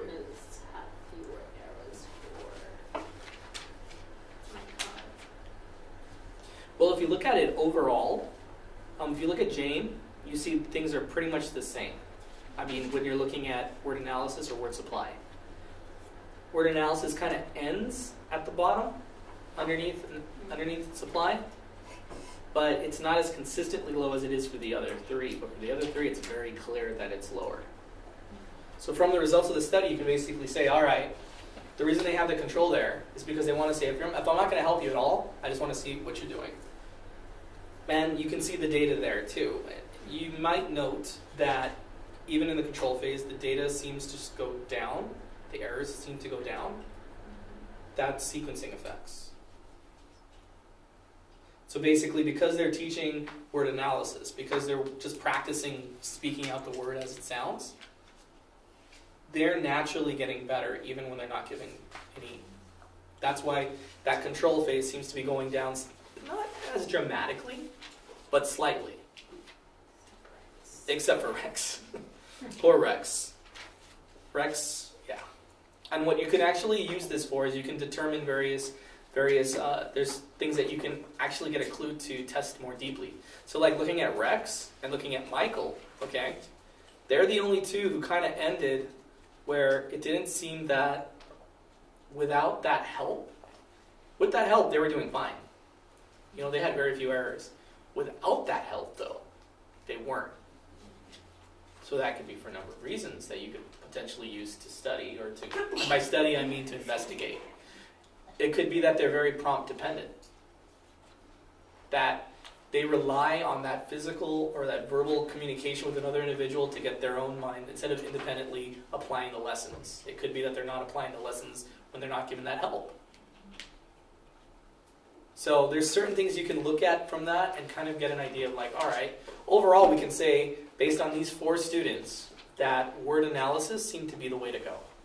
Breaking the word down phonetically for these 4 students led to overall fewer errors whenever that strategy was used. Next best was word supply. And you could say with 2 of them, it had generalizing effect to even when it wasn't implemented, they were actually applying those same lessons outside. For the other 2, not so much. Might have been because of gender issues. I would hesitate to do that. I'm just kidding. It's a wrong line of work. Don't make those kind of generalizations on gender. You know, I mean, you could say the same thing if there were brothers. You could say it's the same household. I mean, there's a lot of things. You want to look. Ideally, you would want to look for commonalities. There's not. You might say maybe because of the teacher. That's true. Maybe that teacher has preference, gender preference. One thing you want to do is you do want to find out what they have in common, but you want to keep it to the external. So avoid the internal. Avoid phylogenetic. Go to what is external. Say, okay, they have, like you said, they both have the same teacher, and I noticed that teacher doesn't seem to treat them the same as those other. There may be gender bias. Mm-hmm. You might find out that, that those particular students are in cahoots a lot of times, doing pranks on her, and so she has a lot of discrimination against them, stimulus discrimination. I'm going to look at them a lot harder. I'm going to judge them a lot harder. You could also look at home environments. Oh, it just so happens these 2 students are homeless. Maybe their priority isn't so much on word reading as it is on eating. There's a lot of factors that you'll be able to go into. Look for patterns, but don't look for things that are internal to the organism. Look for things that are external. All right. Now this is a pretty strong design because it shows a baseline. So it does show, similar to what an ABA would do, except you don't go back. So it's not, the relation is not as strong, but it's stronger than without the baseline for sure. And it's definitely stronger than just the control condition being in there, because if you think about it, it actually has it.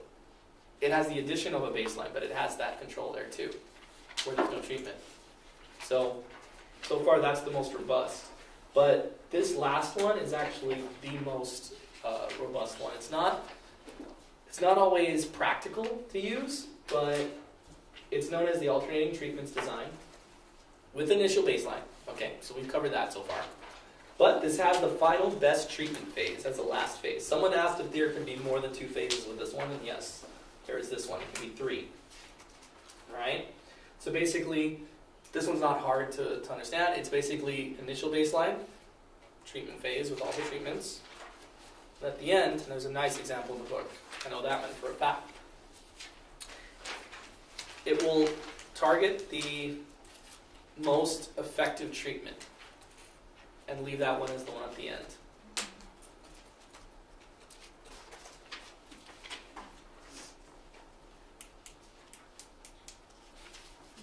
Cool if I can find another example of that. What's that? This is exactly.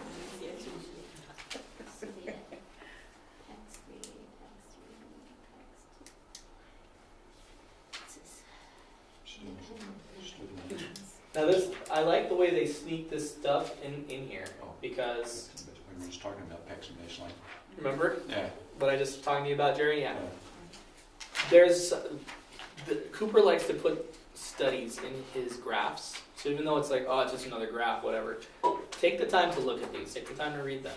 This particular graph is from an article that was done by I think it was Carl. Well, I know it's the Foundation for Sunberger and Partington's VB map and everything. Basically, what it does is it analyzes. Okay, you've got these nonverbal individuals, and you're trying to graduate them to speaking. Okay, so sorry, not nonverbal, non-vocal. Explain about that later. So they're looking at what ways to get this individual to communicate, and the common one in school is PECS, right? Picture Exchange Communication System. You've also got signing, you know?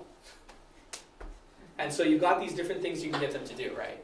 So the debate was, or what the study was focusing on, is which of these two seems to be the most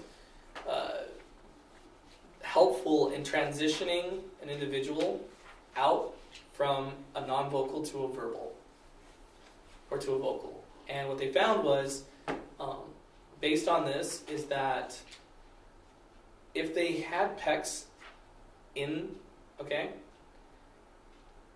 and they compared it to signing, both of them accomplished the same thing. They both showed a non-vocal way of communicating needs. So there's a picture that says help, and there's this, right? Well, the thing is, what they found was that by basically, and this is perfect for the autoclining treatment, because they had the baseline where there's like no verbal, right, no vocal, then they implement the two. They check its efficacy.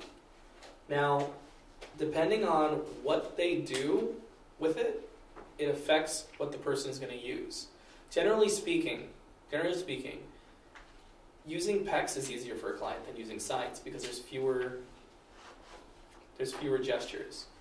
I mean, if you're going to look at sign language and PECs in general, PECs you can encapsulate as being very easy to use. You just grab the picture corresponding to the need. So you can say things to a lot of people, but you're limited. You're very limited. In fact, you're limited by the pictures that are in your book. So let's say you really, really want that peanut butter cookie, but all you have is a chocolate chip cookie picture. You give that person that cookie picture, you don't have a peanut butter one. What are the odds they're going to give you peanut butter if that thing has chocolate chips on it?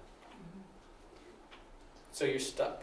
The other thing with signing is you can't say it to a lot of people if you're looking at ASL, right?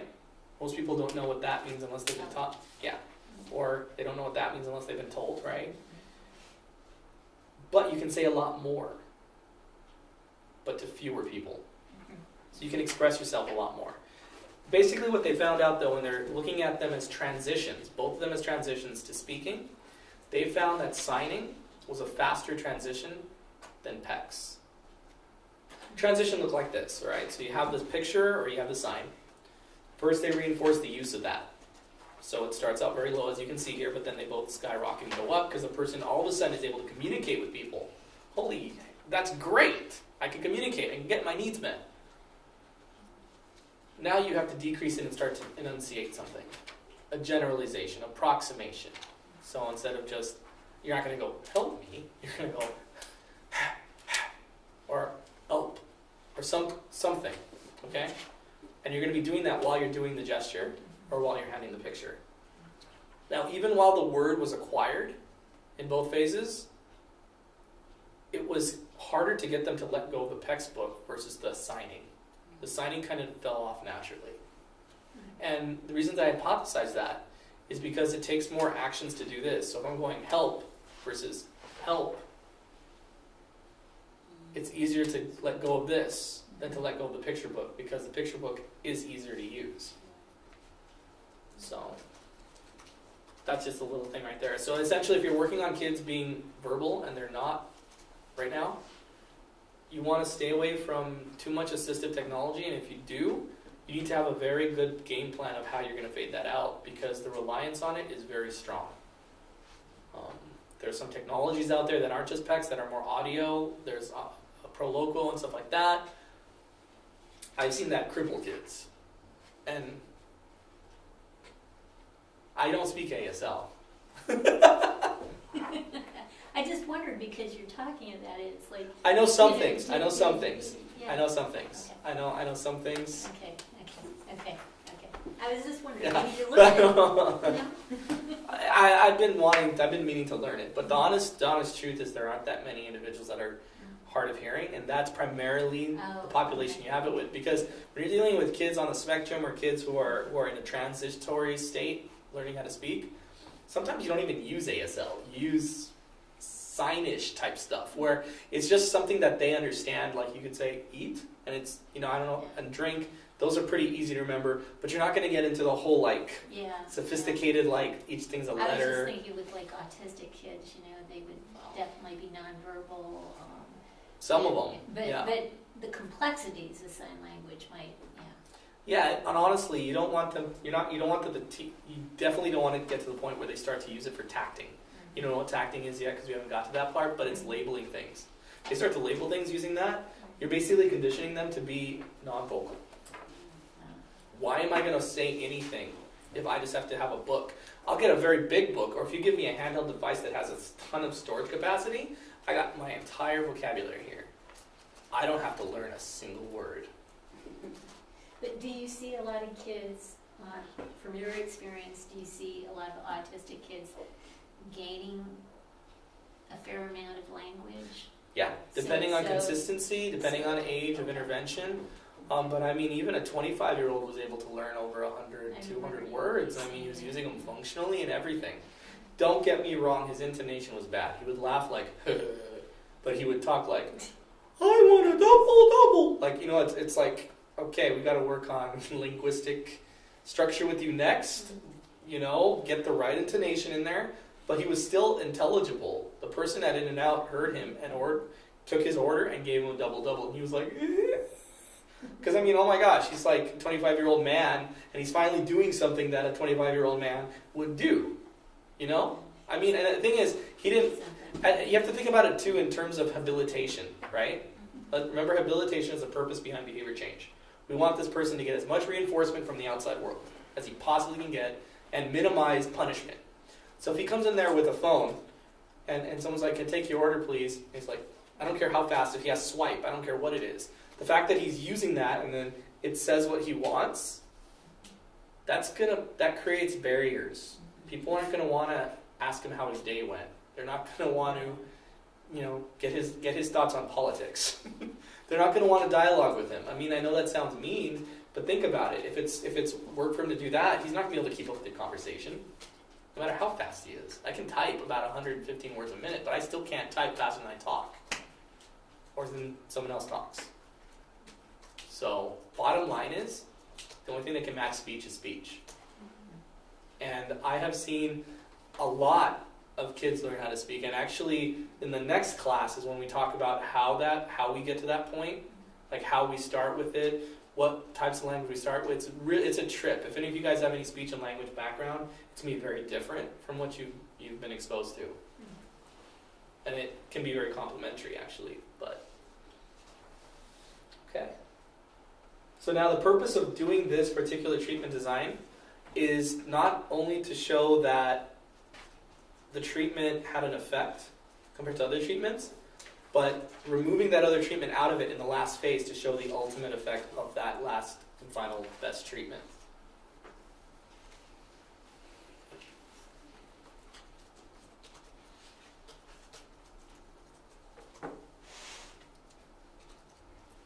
Now, there are advantages to using alternating treatment design versus reversal design. It doesn't require treatment withdrawal. That's a huge one. That's a huge one because sometimes it might not be not be ethical or socially valid to reverse or educationally appropriate. So the fact that you don't have to reverse back to a prior condition, that's good. So by doing so also it minimizes the reversibility, right? You don't have to check what the treatment was like before. Irreversibility is only a problem with reversal designs, not with alternating treatment.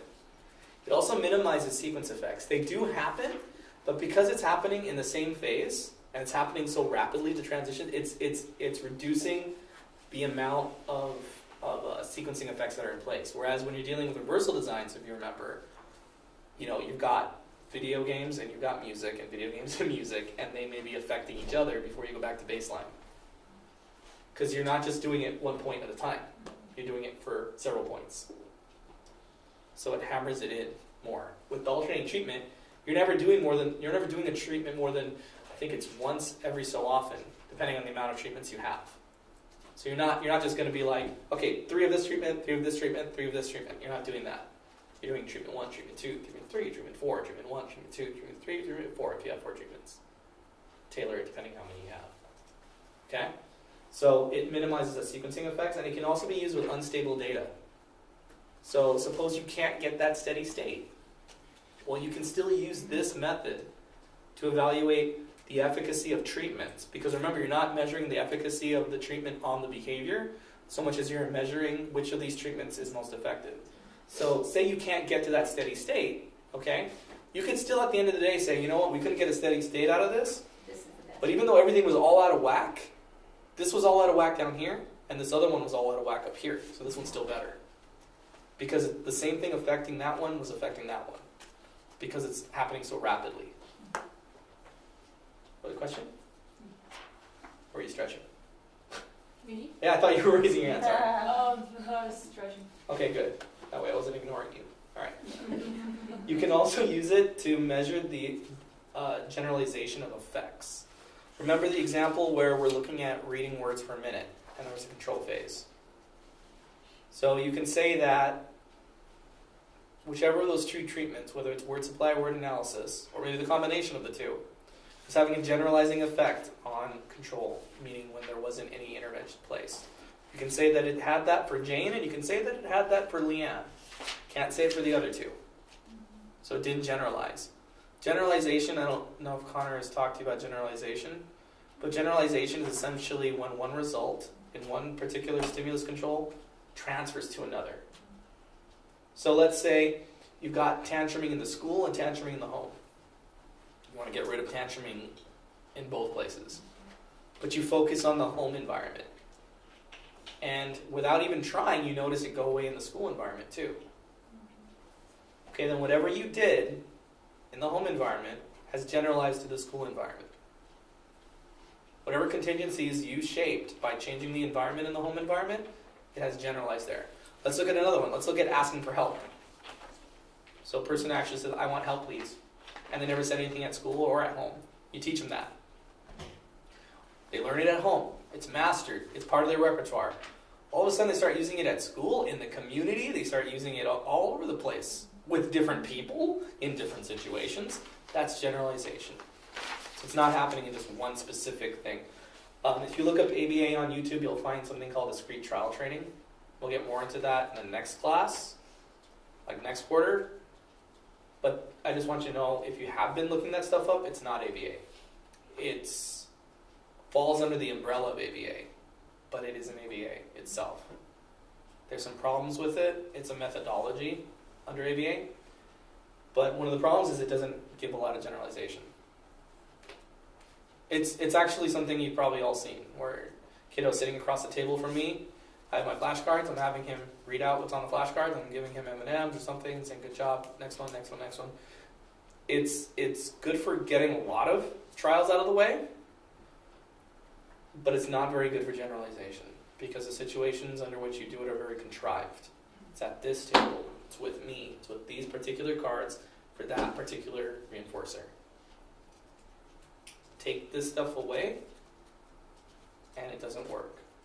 So, an example of this would be if say you were teaching a child or a teen how to order at Starbucks, and you didn't teach them in a methodology that was broad and natural. So you use the home environment, did your best to get a photo or replicate a Starbucks thing, and so you made this immaculately like a Starbucks as much as you could, and the person learned how to order it, how to, the person would say, can I take your order? They would get their order, put the money down, and get their thing.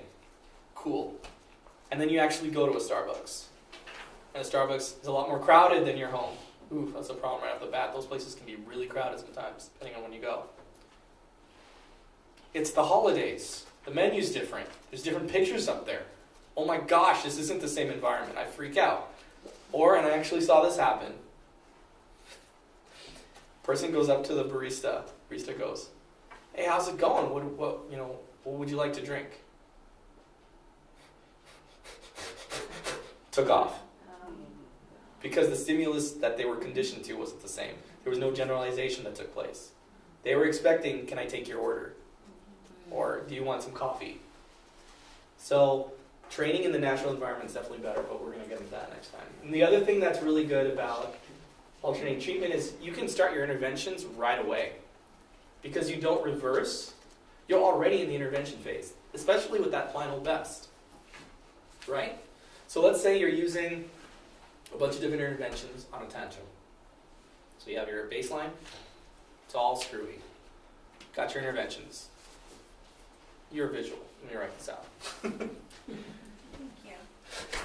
It's not going to be pretty. Tough space. Yeah, let's just do this. Cartesian scale. Sessions.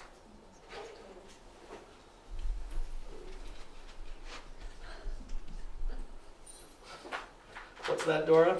I'm just laughing because you moved the camera down moved out too high. So weird. All right. So you've got your three phases. You've got your baseline, you've got your treatment, and you've got your final. Okay? So you've got your baseline is like, you're dealing with a brief number of tantrums. Let's say this kid's out of control. It's just getting worse, all right? Somebody help me. All right, I'll help you, says Dora. Let's say we'll do Dora. We'll do Jerry. We'll do Paul. Okay, these are different treatments, all right? Okay. Sorry, that D looks terrible. All right, so let's say Dora institutes her intervention. Her intervention's like, after that you start to see this.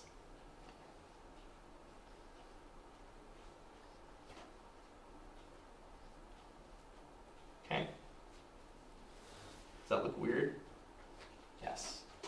That's okay. I mean, it's not bad, Dora, but I mean, come on. It could be better. It could be. I mean, overall, it helps, right? Yeah. And then you got Jerry's. Jerry's is like, Make his worse. oh yeah. Walk into my room, please. You know, it's hard to say what happened with this one because it seemed to actually really do a good job. And then, you know what? Maybe Jerry just wasn't being very novel in whatever he was doing. Cessation. Satiation took place. Yeah. Cessation. Sorry. Satiation, not cessation. That's right. something too. But Yeah, different. yeah. Okay. So it's not 100%. Okay, and then you got Paul here, and you know what? It's impossible to get tantrums down to 0 because this kiddo, let's say he's 4 or 5, and 5-year-old's tantrum, but it still was able to get it down a little bit. I mean, we struggled a little bit, but then we got better. Okay. Okay, so you've got those. That's the treatment phase, right? Then you've got the final. All the final is just taking a continuation of whichever one had the most effect. most desired effect, which was the final best one of the treatments. So the advantage is you can start your intervention right away, starting from here. You don't have to go, okay, what do we can do to help this kiddo? You already are. You already are. So the question you asked, I think, at the beginning was, is it possible to use these in the classroom? Reversal is going to be a little trickier, but you can definitely use multiple treatment across various students. Definitely. I mean, you could replace these names for, this could be praise, this could be, Dora, what did you do? Chocolate. And chocolate. You get chocolate, and Jerry did a dance. Dora did a dance, and Jerry told a joke. So you could look at those various things and see which of those things has the most effect on reducing tantrums. Apparently they didn't care for Dora's dance, they didn't care for Jerry's jokes, but they liked Paul's praise. So when it's multiple treatments, then that's just the alternating treatments. I mean, when it's more than one. yeah. Because And remember, the purpose isn't just, well, in this particular design pattern, it is. But let's just say we were looking at, remember there's variations on it. All the variations we've gone over tonight, while it sounds like it was a whole lot, if you really look at it, it's not that much. It was the first one that we went over, which just had this middle section right here, right? Then there was the other one we had where it had just this, okay? Then we had one where it had the control. I didn't have the control here. The control would probably be looking like this. So even though Jerry's wasn't that great, it was still better than if we didn't do anything. Going up into their message. All right? Completely ruined it. You're going to have to write it again, Dora. So, I mean, looking at it from there, right? It's just measuring, like, more specifically, the gaps in between. So you want to look and say, okay, which one is having a greater impact? And the thing that you find out actually with this model, with the last one, this is the last one, is that once you remove the other two treatment designs, if this one is really the best, you are going to notice the behavior is going to continue to improve. If it doesn't, then chances are you're dealing with a sequencing effect. So if I took out Dora's thing, then, you know what? Maybe Paul's praise was only reinforcing in the presence of, Dora's silly dancing as a contrast. So I had Dora's dancing yesterday, and I just did not like that. But wow, this praise is pretty good compared to that.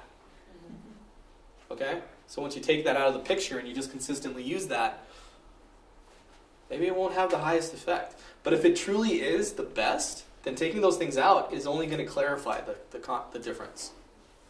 I kind of want to make sure I'm on the right path because, we have an article, I don't know who's covering this, but it was dealing with a child with Spinal bifida? Yes, Yeah, that was bifida. Connor's class. Yes, Connor's class. Okay. And they use different treatments, some improvements in some angles and then not, non-improvement. But overall, they got to, the behavior that they wanted to get to. Mm-hmm. So the overall, so that would still be I guess, I don't know. Well, I'm trying to. do you remember the article? Yeah, they were trying to teach a child how to Walk with they crutches. used Okay. parallel bars to get him to stand up and to use the crutches. Right. Okay, so that's the dependent variable. Yeah. Right. So there were verbal cues and They then movements. He had to produce the movements, and they would, I think, provide. I didn't do that particular article, Oh, I but What were they But saying? What were words- were they doing to motivate that behavior though? What was the treatment? Root beer, they use root beer. beer. they Verbal. yeah. They could only do 25 sips of root beer Yeah. per shot. Right. Because he would be Yeah. satiated. I can't even say that word. That's a hard word to say. Satiated? But that one, yeah. Okay. Yeah. So root beer was a big one. Yeah, it was just different kinds. Like What was the using conclusion? no- Like, which was the one that was the most effective? Because I think that's basically what they were trying to do. I mean, it's similar to this one, except instead of it being up there, and instead of saying it's tantrums, you're going to be targeting that specific behavior, so it's using the crutches or whatever. Right. And right now you're dealing with a baseline that's probably right here. Although, if you already know that the baseline is right here, you may not even need that phase. You might just go straight to this. Straight to that one. If you know that it's for sure at 0. But if it's inconsistent, there is some trying, if it's something going on there. I mean, it just throws me off because it's different ones. I mean, I've already read it, so I'm already fixed on it, doing it. But it's throwing me off because it's multiple Graphs? things that they did. There's different steps that they've done. Okay. But it was the same reward per se. It was Yes, still it was the system root beer. but they accidentally fell on to the idea that noise was a reinforcer to him. Right. Because he accidentally hit some weights and he just Made the went noise. happy with it. Right. And so they actually set up the experiment so periodically. Were they after- using a reversal design? I don't remember, but they That's the problem with going over those things before you get this stuff. Yeah, Yeah. they continued to use the root beer, but periodically they would have him be able to hit the crutches. The crutch, he could hit the weights with it and make a big loud sound. And that was kind of like a super duper reward, I guess. And that's why I think it's reversal because of, the reversal design, because they would start with the root beer and then they change it. Sorry. Oh.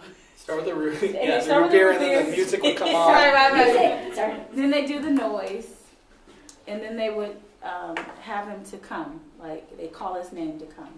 Without any reinforcement.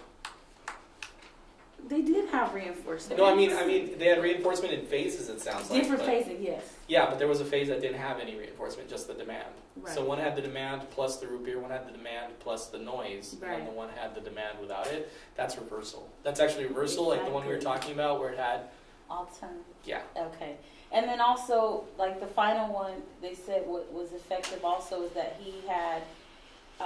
he was successful in walking when he was doing his daily activities. He had the bus driver, I think it was a teacher, et cetera, different people helping him. So that was another one too. Oh, okay, so using it in the natural environment.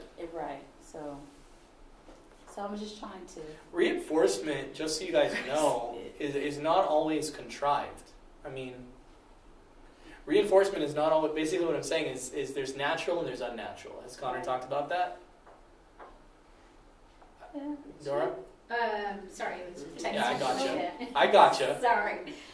You've been You were demeritated. asking about reinforcement, natural. Has Connor talked about natural and unnatural, or contrived and natural? He talked about conditioned and unconditioned, No. which, Yeah. unconditioned is natural, I guess.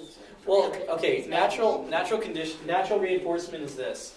I go to Burger King and I ask the person, I'd like a number 5, please. And I get a number 5. Me getting the number 5 is natural reinforcement for me asking for the number 5. Right. Okay, unnatural would be. I can't say this one without laughing. Okay. I go and she says, can I take your order? And I say, I like a number 5, please. And then when she comes out with the number 5, she says, good job asking for number 5. Good job. Good job. Number 5 for you. High five. High five.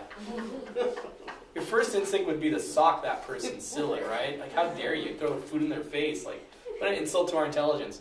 All that praise and everything, I didn't order a number 5 for that. I ordered number 5 because I'm hungry, Right. and number 5 looks good. Another example would be talking to somebody, to saying, hey, how's it going? And you go, well, it's going good. Thanks, here's a cookie. Good responding. Here's a cookie. I like it. Good conversation. Here's a cookie.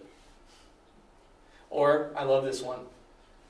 Oh, going to the potty is negatively reinforcing. Got all this discomfort and then relief, right? Okay. How awkward would it be is every time you used a public restroom, there was a restroom attendant outside saying, let me see your hands, let me see your hands. Good washing hands, here's a candy. The reinforcement for washing your hands should be you don't get sick. and your hands don't smell bad. It shouldn't be, here's a cookie. That's unnatural. No, Connor did not talk to this Okay. point. Unnatural reinforcement is very important and very useful in changing behavior, momentum, and changing replacement behavior and motivating someone to do a replacement behavior. But it's not always necessary. As a matter of fact, as behavior gets better, you want to kind of fade out your unnatural reinforcement. So for example, it's useful sometimes, like say, Keith, I'm telling you, you have this very specific way you go to work each morning.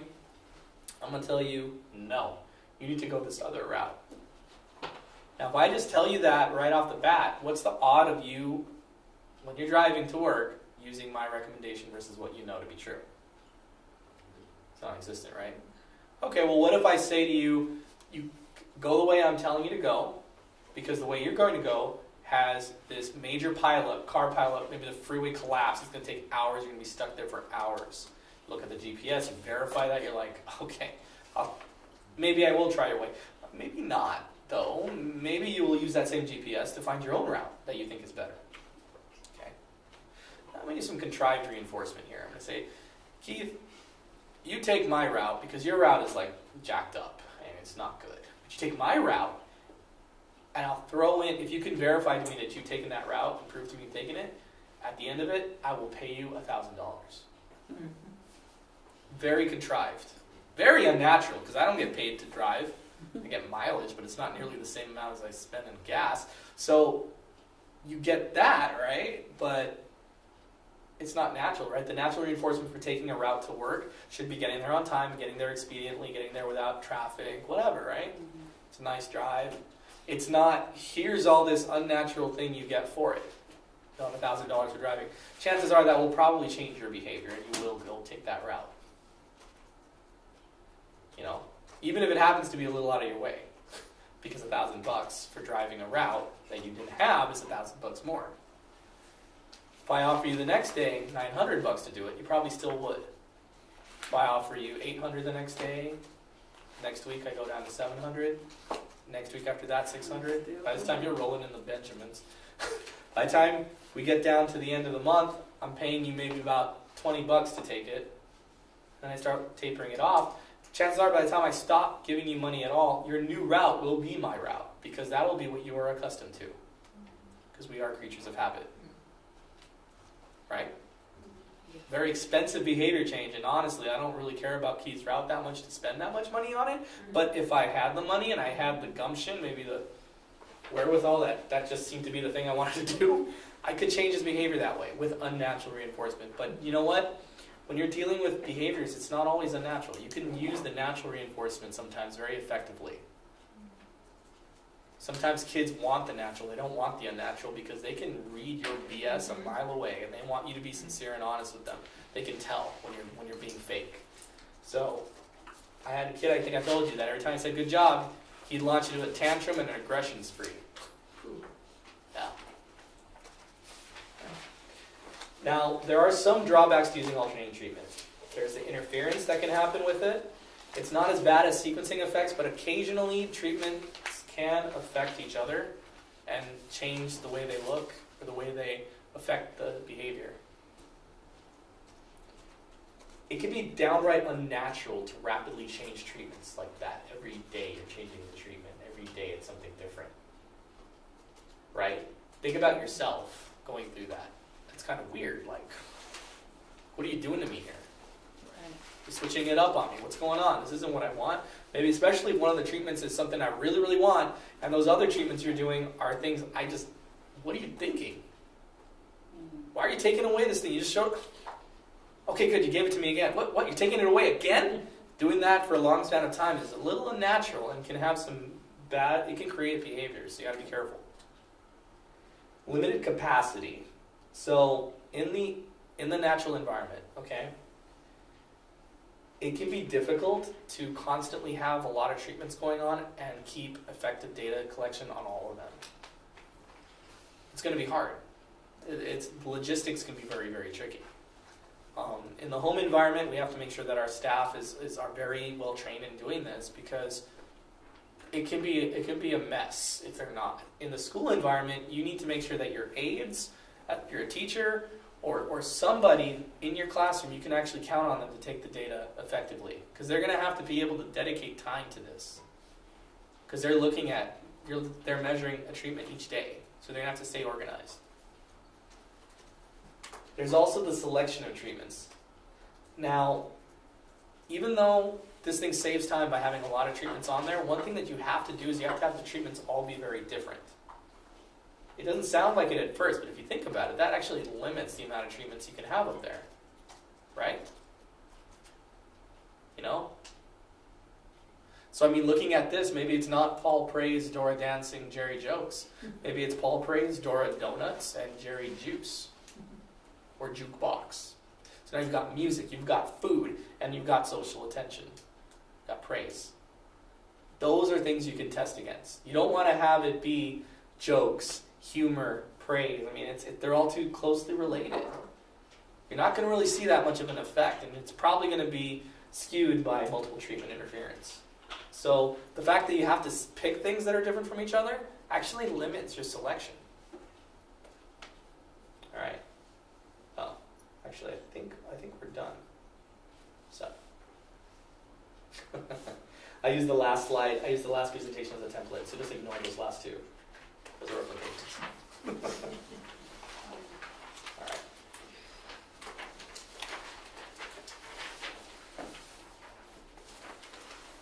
Maybe I was on Pinterest. Because I could have sworn I found these different graphs than what I was showing you. You'll find it when you get it. I will. And it'll infuriate me because I'll find it when it's irrelevant.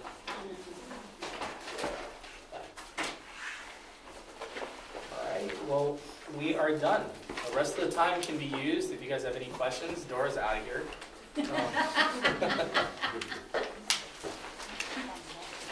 Are there any things you'd like me to revisit? Any questions?